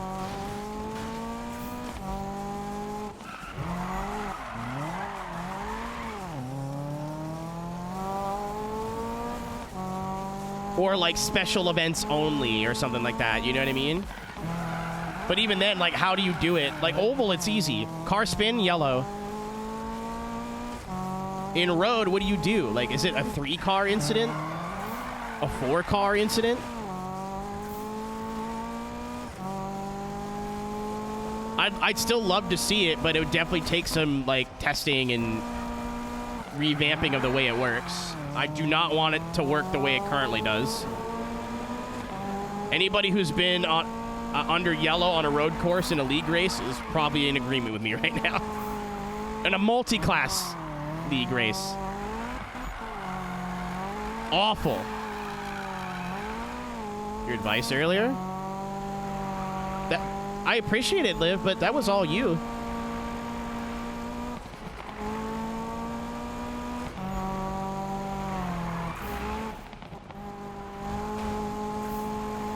Like, that's what I mean. Like, in a 30-minute sprint, I don't want cautions. You know how, like, some series, if they have fast repairs, they don't have cautions? Like that, but based on race length. Like, anything over an hour or 90 minutes, I think maybe should have them enabled.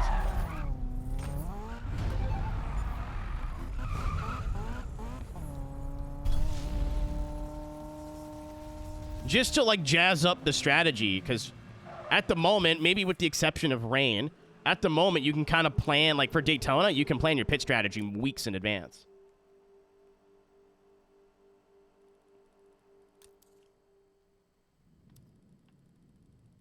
Jizz up the strategy. That's after the stream's over.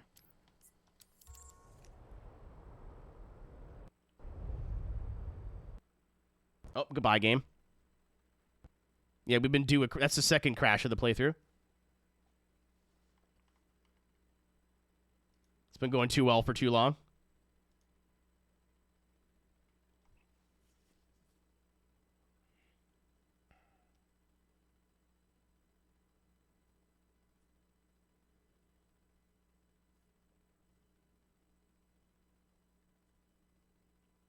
Liv, to be honest, I think you could have asked for more, but it kind of like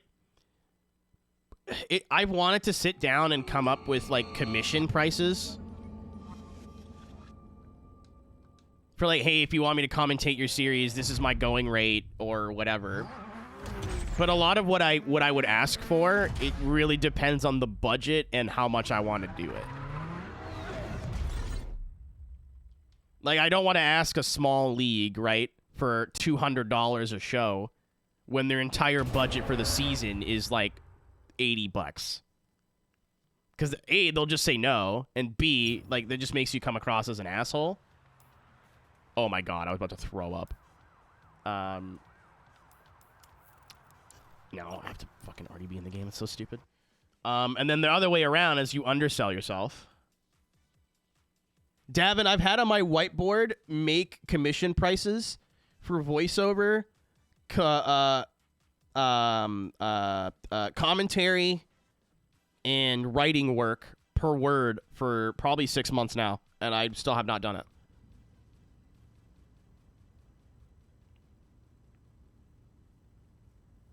It's not like it's weird, right? Even like it's not like a I've done this job, therefore I'm worth this much. Like, I usually scale how long the show is, what's the budget, how big the series is, who it is.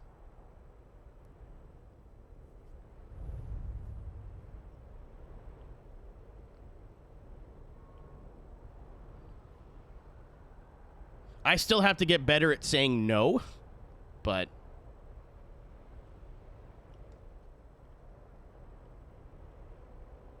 like, I won't say how much iRacing pays me a show because I'll cry, and I don't know if I'm allowed to.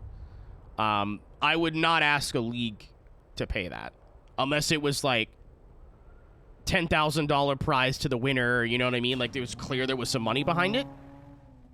Like, if it was just a bunch of people, like, hey, we want you to like, if let's say iRacing Short Course reached out saying, hey, we want you to commentate the Short Course series this year, I would not ask them to pay what iRacing pays me.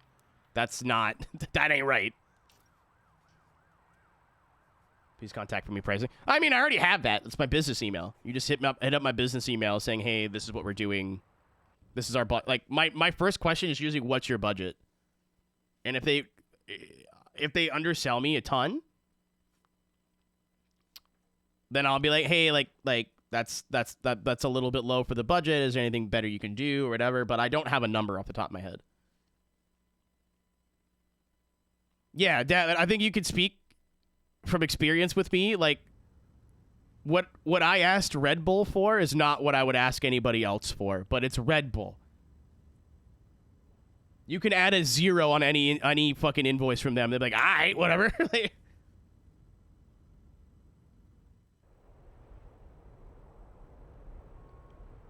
I was saying this the other day. The biggest lie that I've discovered doing contract work and freelance work is payment will be net 30. Biggest load of hooey. Yeah, Liv. If you feel like you're being compensated for your time, then I usually try to get at least like minimum wage, depending on who or what for. If it's a friend or like a series I'm really familiar with, I'll tweak that, but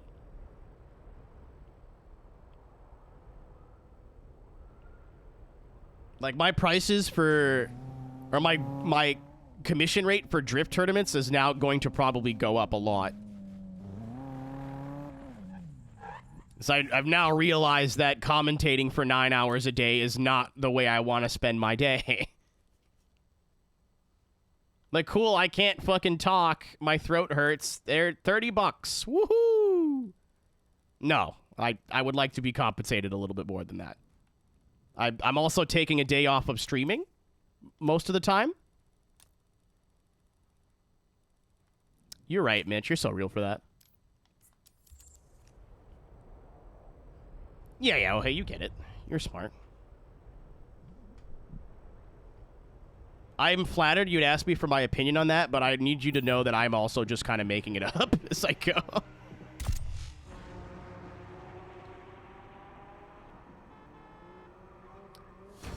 This is why I still, like, will always and forever stand Jimmy. Until he, like, kicks a baby or, like, sets a church on fire or something. I don't know.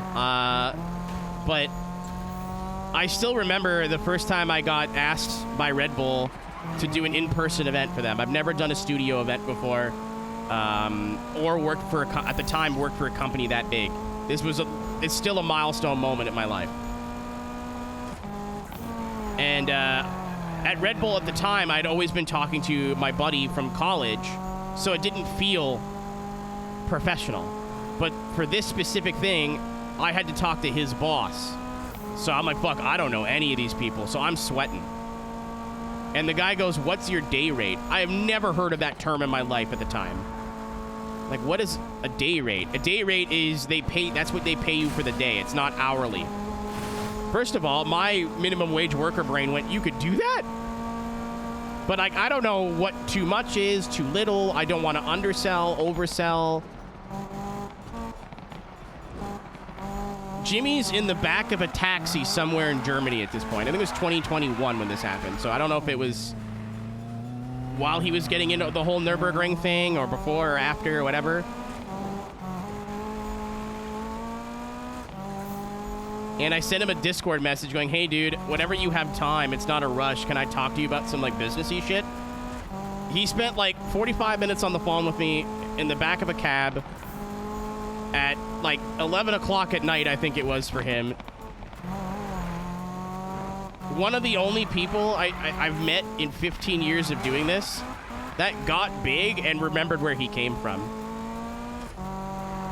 Like, still pops in here and says hi every once in a while. Doesn't have to do that.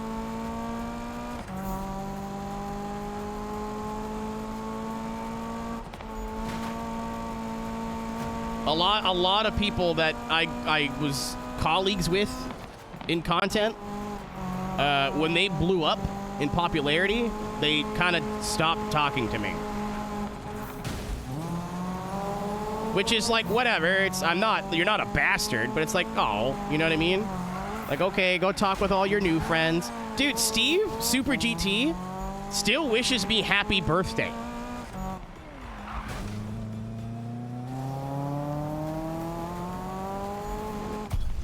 I don't even know Steve that well. I know Steve, but we're not like chums, you know? We're not besties. I've definitely talked to Jimmy a lot more than I've talked to Steve.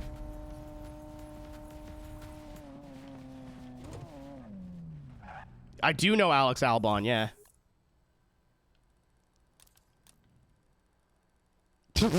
I keep forgetting those are there, Skelly.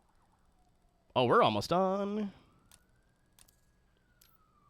The fuck is a sarc... Oh, that sounds like a slur. You're not tricking me.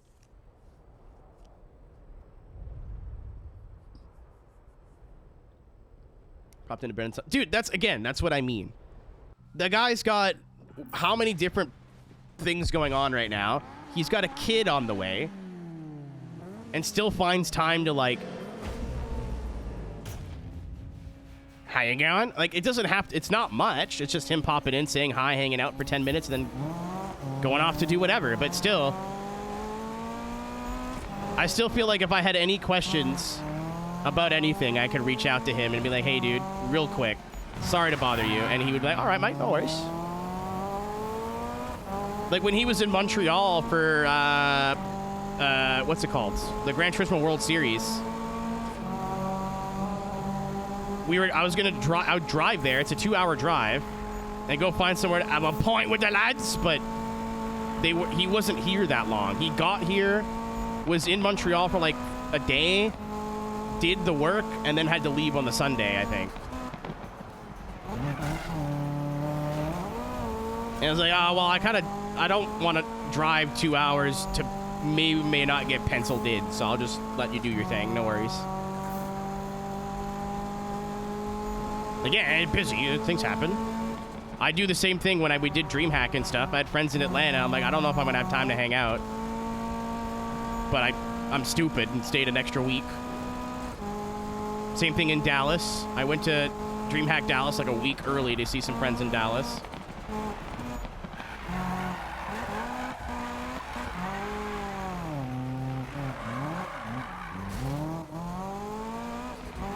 Sure, Mitch.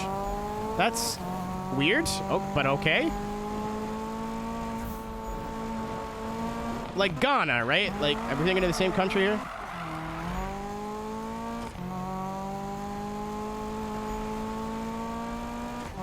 All right, sure. Some time to hang out. Yeah, I think we'll find some time, Alice. You doorknob. You know, with the with the 9-hour drive there, 8-hour drive there, being in the same hotel room. Yeah, you know.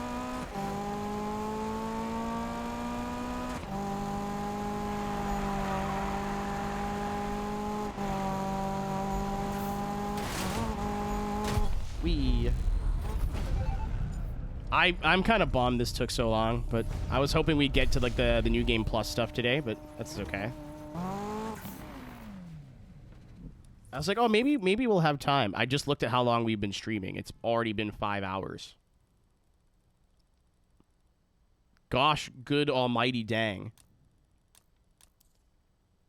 I know why it took so long. It's stupid. In every other Need for Speed game I've ever played, this is the same system. Sleepies. Was it bedtime? Before midnight? Child. Okay, Paige. Flash, I'm thinking F4 and GR86. F4 seemed like a lot of fun. 2, getting a native... I don't even know what all those words mean in that order. Half aware. I'm really kind of enjoying the stream right now. I'm not gonna lie, bitch. Like, the game still plays like doo-doo butt cheeks, but... SRS, it was too involved. This is just like my brain's been off for the last 3 hours because it's just doing things. This is an end game car. A lot of these are easy events.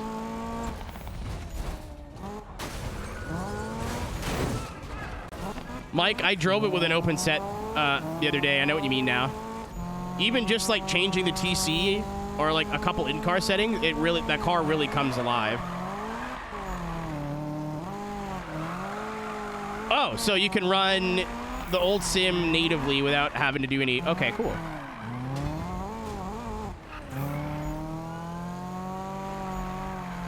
Shovel snow in the morning. Now you know what it's like to live here all the time.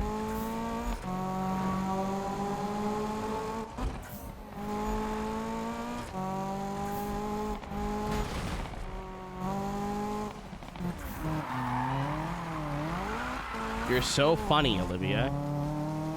Is that joke not old for you yet? I've never done it. Mike, you are now experiencing what I'd like to call real winter. A lot of people who don't live like up north or like near a bunch of water, who don't get, like, it gets cold, but that's kind of it. They're like, oh, I love winter and the snow and the na-na-na-na-na-na. And then you realize you're literally just like living through a minor apocalypse for 6 months. Never met me? I technically haven't. We can fix that. Or maybe not. It's up to you.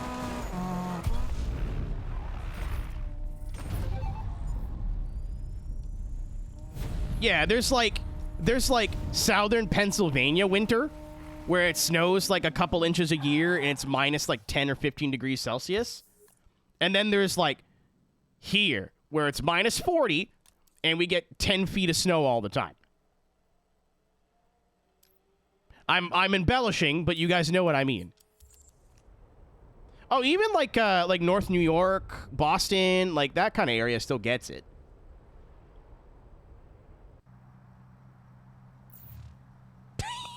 Alice, I feel like you're not joking. I'm gatekeeping.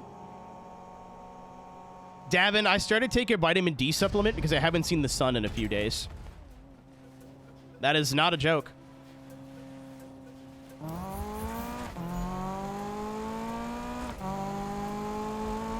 What's up, Devin?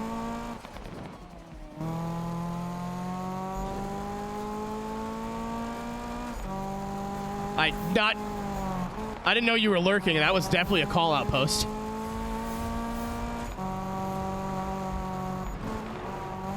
D supplements. I'm glad this is a thing that we do. I've never done it. I take a multivitamin, but not vitamin D. It's really helped.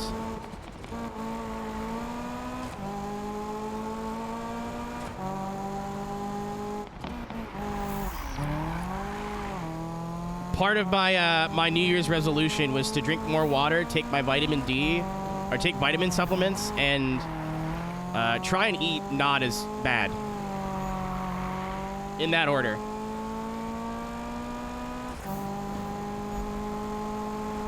Like, especially with how bad my sleep schedule is, and how it is here in the winter, there is a very real possibility I could go several days without seeing the sun.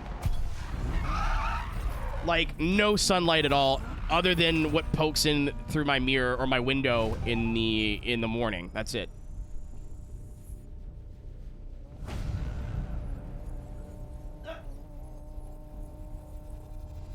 I got up for nothing. Idiot. My water's right here. Assume the position.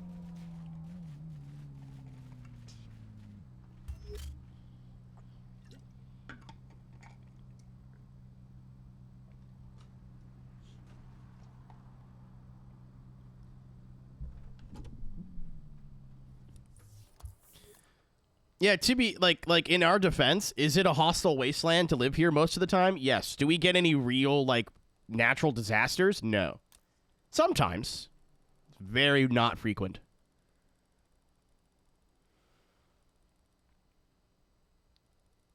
Sunlight as is. Dude, in the summer, I still don't see the sun sometimes. I'm just a degenerate. What's up, T-Ritz? You are too, actually. I see how late you stay up. You're one of us. I see you in Rudy's chat at fucking 4 in the morning.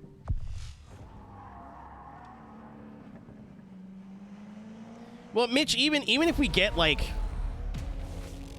2 feet of snow, it'll be bad for a day and then it's over.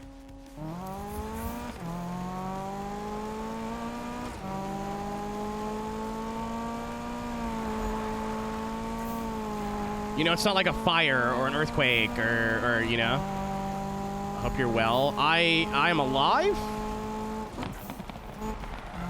And within 30 to 45 minutes of jelking.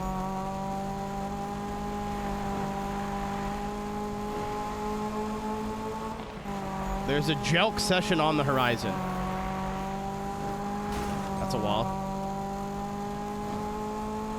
Yeah, and even then, like, I think the only thing that could really fuck us up here is, like, a serious ice storm. But even then, after 90... Was it 93? A lot of stuff that got rebuilt after that really big ice storm is ready for it to happen again. And, like, don't get me wrong, we get tornadoes every once in a while. I remember I got Forza Horizon 4 2 to 3 weeks early with no NDA. Like, I could stream it, I could make content, I could do whatever I want. My first stream, 400, 500 viewers. I'm fucking thriving. I'm like, this is awesome. I hear some thunder outside, think nothing of it. Our city got hit by a tornado, and the power station, or the substation that goes to my house got leveled. We had no power for 2 weeks. And then by the time we got power back, the game was out. If that wasn't a sign of, like, maybe this Forza thing's not working out.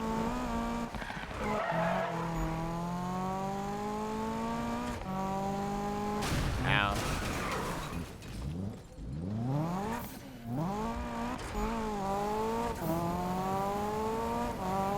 My neighbor's car. Do I want to know? Did someone just come pick it up like, ugh? Like, they drive a smart car? Did they get hit?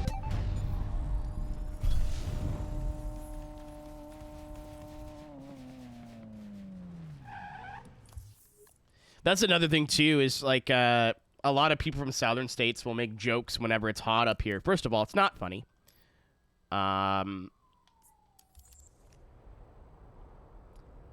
Just like you guys aren't built for the cold, we're not built for the heat. So when it's like 110, 120 degrees Fahrenheit up here, that's not good.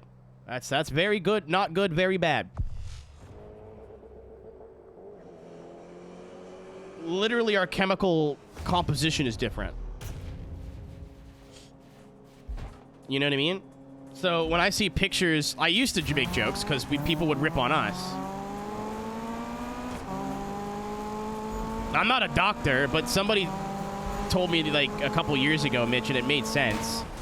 The longer you live in like a warmer climate, your body gets accustomed. Like if I moved to Texas or California and lived there for a few years, I'd come here and freeze my ass off. Even though I'm used to the temperatures here. But it's the exact opposite now that it's snowing in places like Georgia, South Carolina, you know what I mean? Also, on top of that, you guys are not built for this weather. All seasons do not fucking cut it when it's winter time. Like real winter. Like ice, snow, sleet. The temperature constantly moving from under freezing to over freezing. All seasons are not going to get it done, brother. And a lot of people have not experienced driving at like reasonable speeds in these conditions. So they'll be on a highway doing 85 miles an hour and go, the road looks clear. You are driving on borrowed time. Winter, summer, and construction. Damn it.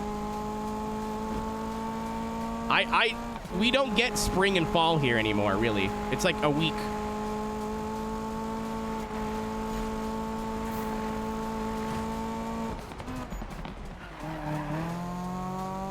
Oh, tires. Yeah.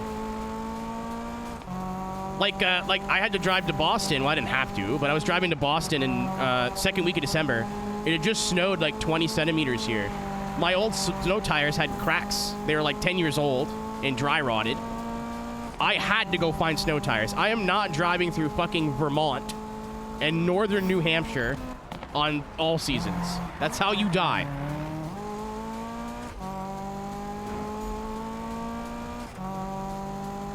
Growing up in northern Ontario, Zero Bandwidth, do you know how often I see those people in the ditch upside down? I'd like to think of myself as a very competent winter weather driver. I think Alice can back me up on this because I drove us through like middle of nowhere Vermont in the middle of an actual blizzard and we were fine. It's the overconfident people. I know friends that have died in car crashes in the winter because they're like, I'm really good at winter driving. It's not necessarily you need to be worried about. It's literally everybody else and the unexpected. Everybody's gangsta until you hit black ice, you know what I mean? Like, you can have all the car control in the world. It's not going to mean shit if you're going 20 miles an hour over what you should be doing and you hit black ice. Or a moose. That's really bad. Really bad. I had my first animal encounter a couple months ago, and it was genuinely really scary.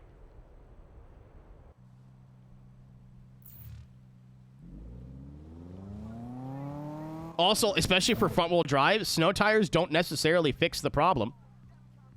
If you brake really hard, they're still going to lock up, dude. It's not...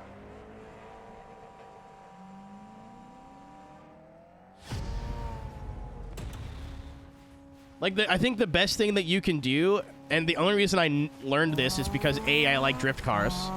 B, I've done a lot of fucking around in parking lots in my day. If you are locked up, front wheels locked, and about to slide into something directly, maybe not a car, but like a pole handbrake.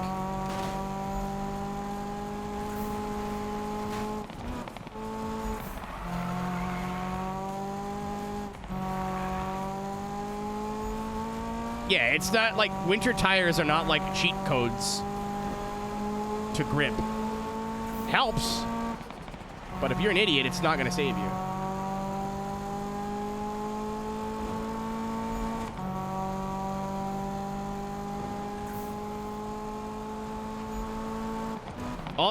That's like one of the best things that you can do in the winter too, is just go in a parking lot and like intentionally get yourself into trouble. Know what it feels like to correct a slide. Know what, like, your brakes locking up feels like, so you don't panic. Like, obviously playing video games, I know what brakes locking up means, but I didn't know what it felt like. I didn't expect, like, the judder and, like, everything that comes with it. Mitch, I wholeheartedly disagree. Turn the wheel really hard, pull the handbrake, and pray. Also, 2 words, reverse gear. I was at the dispensary the other day, and Jay turned out of the parking lot, and there's a dude pulling in that looked at me and just went...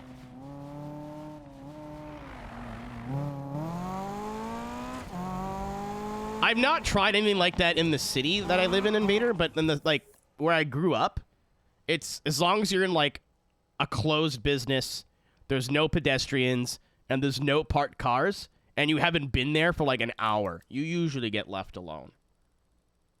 Like, when I drifted my friend's E46, we were in a, like, grocery store parking lot at midnight for 45 minutes. And I think there was, like, a cop across the street. But, again, we're not hurting anybody. The worst thing we're going to do is crash and hurt ourselves. But I'm not condoning it if you don't trust the law enforcement in your area. Last race, by the way. Reverse down. Oh, this is like strictly in the winter. I wouldn't do this in the summer. I wouldn't do this on dry. And if it's patchy, don't do it either. That is how you break shit, is if you're like e-brake turning and sliding and there's a patch of tarmac and everything grips up. That's, you could DB a tire that way. That's not smart. But I have a lot of friends that like have gotten into car accidents in bad weather that if they just kind of like didn't panic and knew what to do, they would have been okay. Like turning into a corner, like at a light, and the car doesn't turn, like it understeers because they hit ice or they're going too fast or whatever. 95% of the time, if you've never felt that before, especially when it's game time, you just panic. That's normal. Well, maybe not normal, but that's to be expected, right? But if you felt it before, you know what to do. You might still crash, but like minimize the damage, hit something else.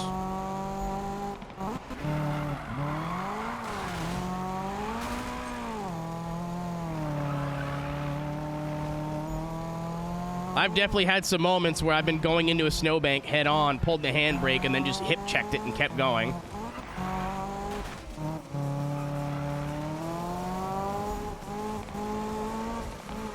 Flash, Monaco in the winter on dry tires is not far off what it actually feels like.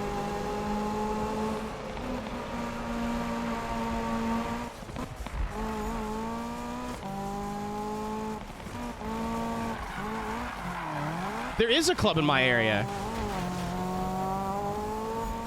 I had a moment last year. I was in Syracuse, New York, and it was raining. And I was on an on-ramp to get back on the interstate. I've never experienced this in a passenger car before. I wasn't speeding, but I was like third gear, maybe half throttle. You know, in the middle of in the center of a corner, getting ready to get up to highway speed or interstate speed. I lost the back end of my car. I've always driven like mid-size front-wheel drive cars. Like my first car was a 03 Accord, and then I drove a 2011 Fusion. So they're big boys. I drive a 2013 Elantra now, which is a lot smaller and a lot lighter. So I don't know if it's just because there's no weight over the rear, the back end came around. I don't know if it's because the tires are garbage or what it was.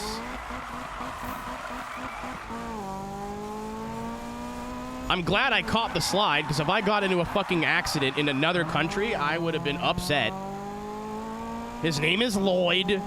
Kami said it looked like a face only a mother could love, or like something like that, or like looks like Lloyd Christmas from Dumb and Dumber. And I was like, well, that's mean. It's my new car. I like that. I'm like, wait a minute.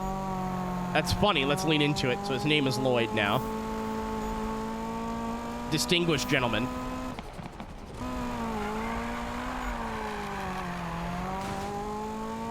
all the above. I might be tire shopping this spring. I'm gonna look at the tires that came on it and kind of go from there. It's only in the wet. In the dry, it's fine. In the wet, it's I've never had a car this lively in the wet, like a passenger car, unless I'm trying. Like, even I was driving in Vermont, it starts pouring rain. I am the only one on the highway that's slowed down. Everyone else is going regular speeds, including other Elantras. But every time I speed up, I feel it start to hydroplane, and I start to slow down again. So either the tires are just have really bad rain clearing, or I'm not used to driving a car that light. That's tires. That's what I thought.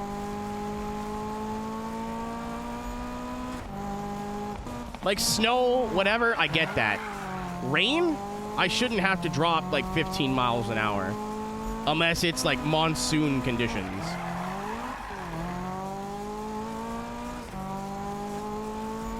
They're fine in the dry, it's just the wet. Yeah, that's my guess, Mike.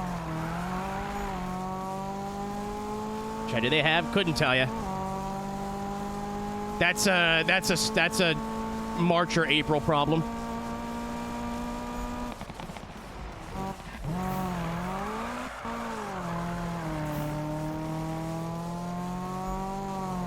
I don't even know what brand they are. They came with the car. They could just be like Canadian Tire, like great value brand tires.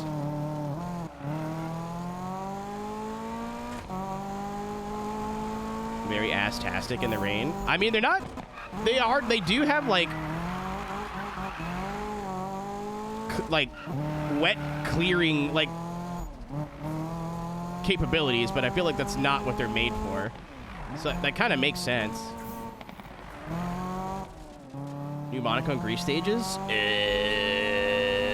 Like Marchish, probably? No, you're good. They're not bald for sure, Mike.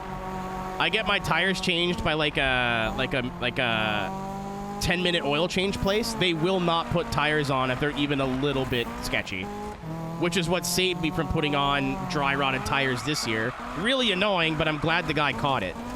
They're really strict with what tires they put on the car. If they were like at the wear bar or past the wear bar, they would not put them on the car because they're liable at that point.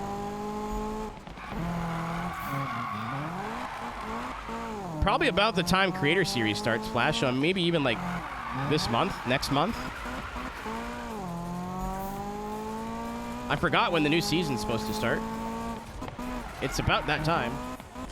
Yeah, again, Mike, I don't even know what brand they are, dude. They're probably just whatever was cheap. They're also pretty skinny, but that's like what is supposed to be run on the car. I think they're either 195s or 205s. They say, yeah, dude. I've had too many scares on those tires already. Worst case scenario, it was because the car was light and I have good summers.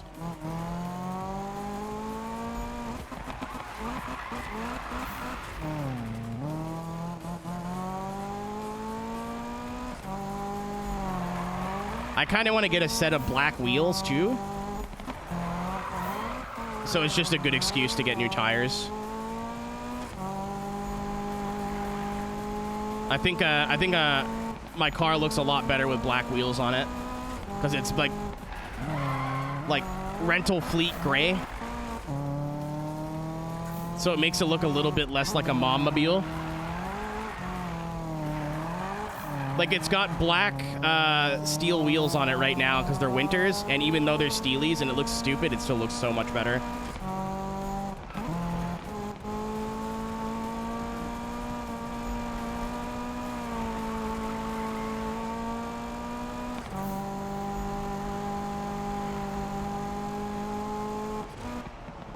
Welcome back, Homie. I think it depends, Mike.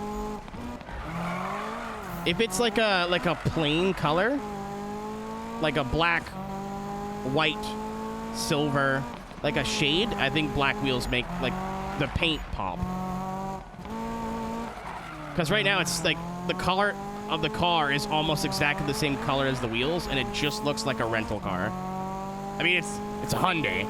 Also, the windows are tinted, so I think black wheels with a window tint would make like the actual car pop. It needs a little bit of paint work, but it's another thing I want to do this year is look about getting it undercoated.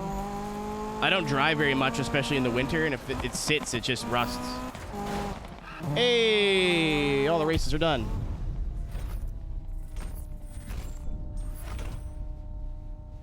Official date for that, I'm not surprised.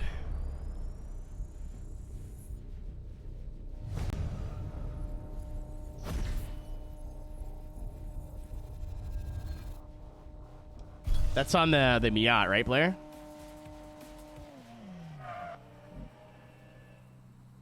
Hooray! That is all of the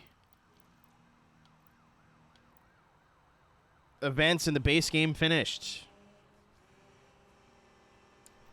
No fucking way. They're all right here? Shoot me.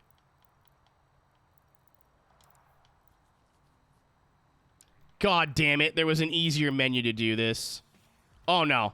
No, this just lets you know what you've done. Okay, I feel a little bit better.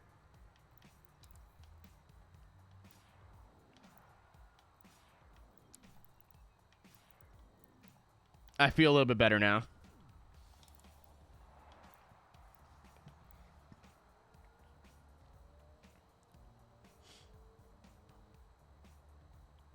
Yeah, I don't want to see people get hurt, Kami, but fuck around is meeting finding out fairly quickly. Yeah, so all three of these are still locked because I guess they're either Prestige or Eddie's Challenges. Yeah, Wrath of Eddie. All right, cool. That's done. I kind of want to get both of these done right now.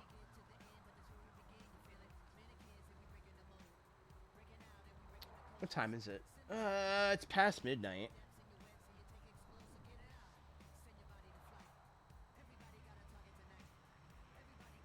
Yeah, this game doesn't have as many events as I thought. I basically just played the entire game over again in one sitting, so. What am I missing? 2? Eddie Kingston. Man, I hope he comes back from injury soon. He's probably my favorite wrestler right now. Because he just seems like a guy. 1, 2. I'm going to go take a pee, chat. We're going to get these both done right now. So that way we at least have events and activities done. And then tomorrow, we can wrap this up, which won't take very long. And then it's time to do all the shit that I'm afraid of. Which is this and that. I can't even open this yet. Okay.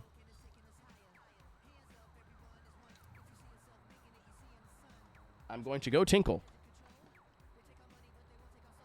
I will be right back. I'm going to go tinkle and look up if I can find a guide on how to find all these places. I'm sure it's pretty easily accessible. I'm going to run an ad for a minute and a half on final little crumb of the evening. Let's see how easy it is to find a map. Find a map, find a map, find a map, find a map. There's like a shockingly small amount of things to do. I'm not complaining, but there's a small amount of things to do in this game. Especially after doing Heat. But Heat, I think a lot of it, like if I didn't have to redo all the races, we would be like almost done the game by now. We're already at 90% completion, or 89, so, Need for Speed 2015 Metal Grinder.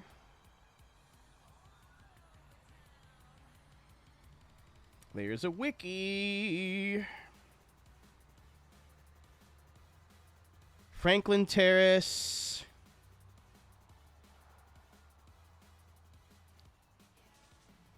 It just shows me like a small picture of the map. Southernmost loop of the winding Interstate 5 section in Southern Franklin Terrace.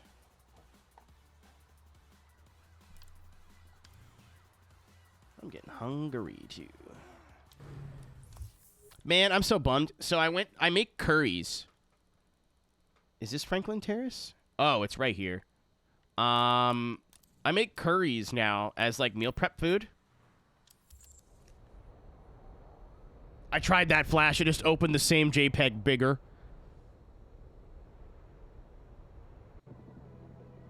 So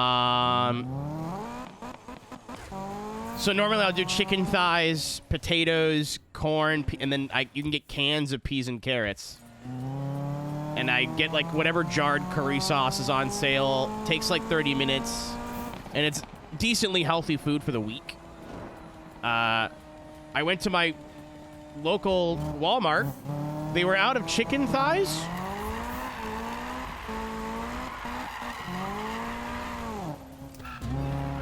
And they were out of fucking... What was the other thing they were out of? Lentils. Canned lentils. So last night, I made my own lentils, which I'll attest is way better.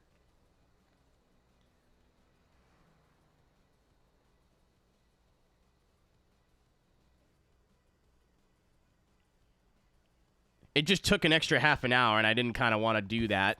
And the pot that I boiled them in was a mess. It was just gross. There's lentil gunk everywhere.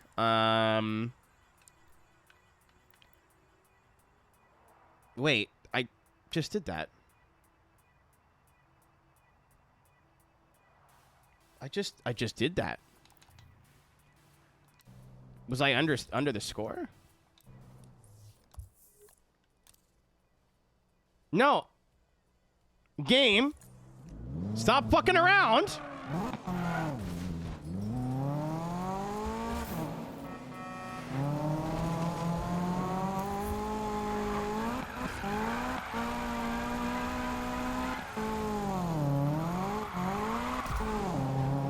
There it goes. That's weird. Okay, so if it doesn't work, just go the other way. And then I made it with, what's it called? Chicken breasts instead of chicken thighs, because that's what I had. Not good. Scandinavian flick.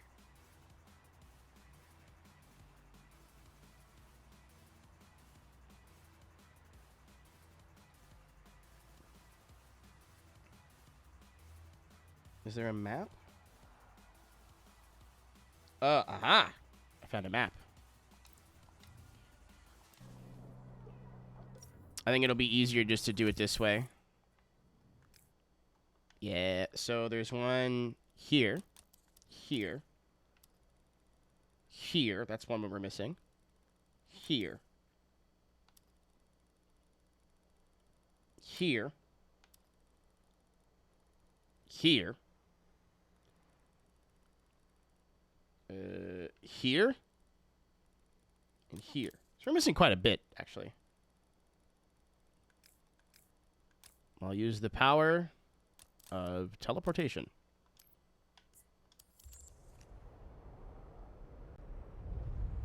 This is what I mean. I feel like this is a lot clunkier. Seeing it on my phone and then having to, like, do it in the game as a viewer. As just buying a $1 thing. Unlocking them all on the map and just quickly going there and getting it out of the way. Also doing this in the Ferrari because don't want to change cars right now. I might switch to the 180 just for gigs and shittles here in a minute, but...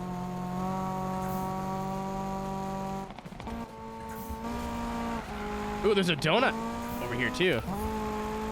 Excellent. That'll do. I think this is like one of the only ones I'm missing too. Fantastic. Sugar booger. Cocaine. We're in a Ferrari. This is accurate. Where's the next one?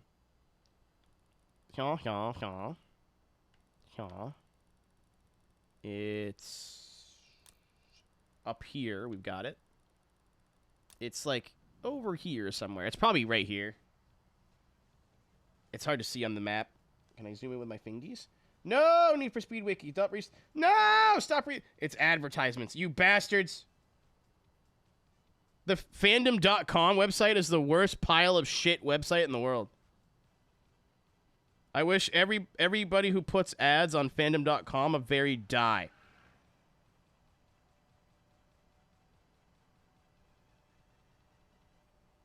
It's absolutely in this area somewhere. Teleport.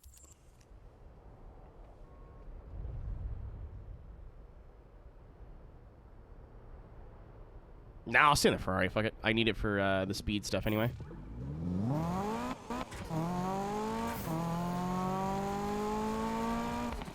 I'm just going to check really quick because it's right there if I've done this.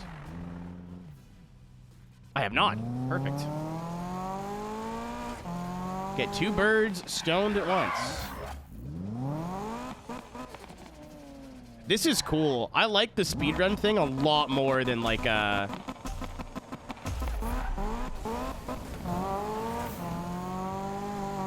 speed zones. I think this is way cooler.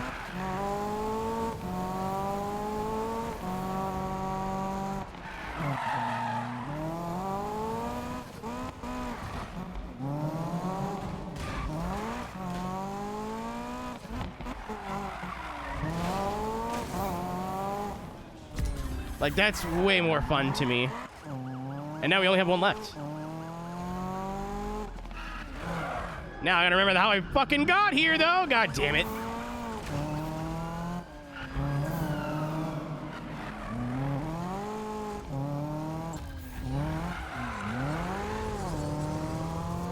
Dude, it's neat, because, like, in theory, you could do a lot of these speedrun things really early on in the game. You don't need like a giga powerful car to do it. It probably helps, but it's not necessary.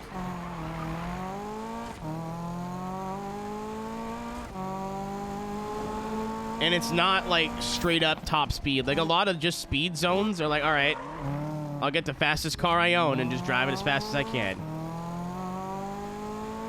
Some of them are probably flat out where that would help, but I'm sure some of them aren't, so. All right, it's over here somewhere. I went the wrong way.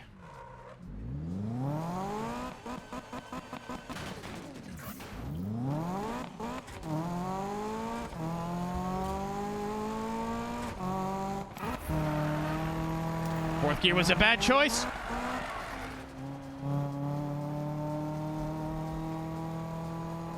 Yeah. It's neat. I don't think I've seen another game do it like that.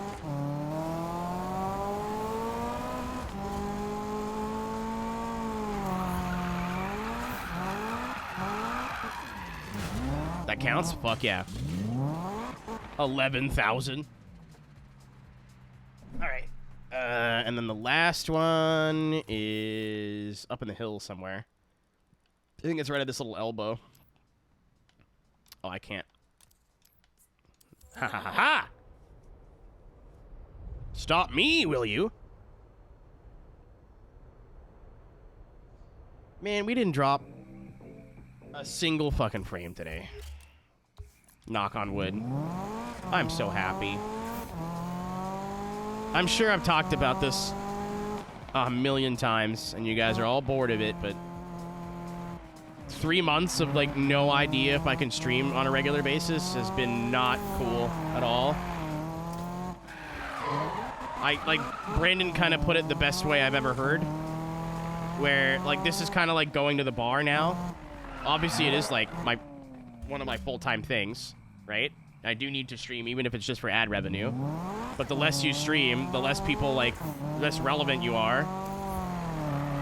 You lose subscribers, you lose average views, blah, blah, blah, blah, blah, blah, blah. I did it. But having a bad day or a bad start to a day and, like, not having here to come just play video games, talk about bullshit, and hang out has been not good for my health. Very frustrating. So to be able to have the platform back, at least for now, again, I still don't trust it. Bullshit. So true. Danger zone? I've missed you guys a lot, is what I'm trying to say.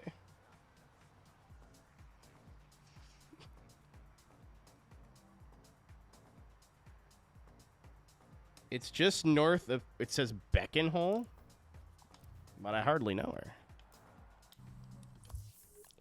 Right here. It's right here.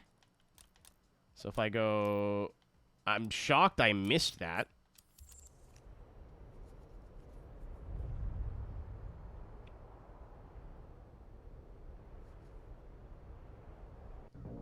Thanks for spending your Friday night with me, by the way, again.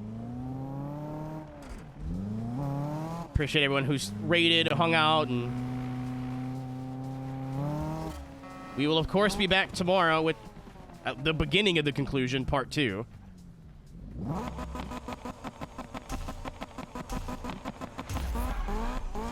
And I think tomorrow is finally Diablo time.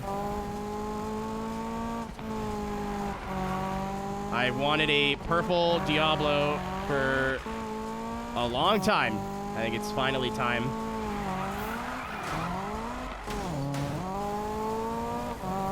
And that's it. And I crashed. That's it for activities, at least. All the races are done. All the activities are done.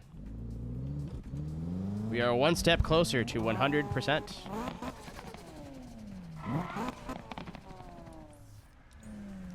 Really annoying. I had to do all the races over again, but playing Diablo? That'd be a little odd. What? I just... Don't start with me.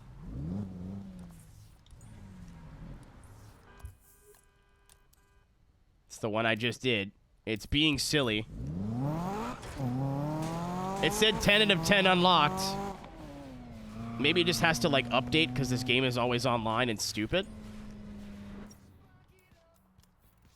Oh, wrong. I'll do it again just to be safe.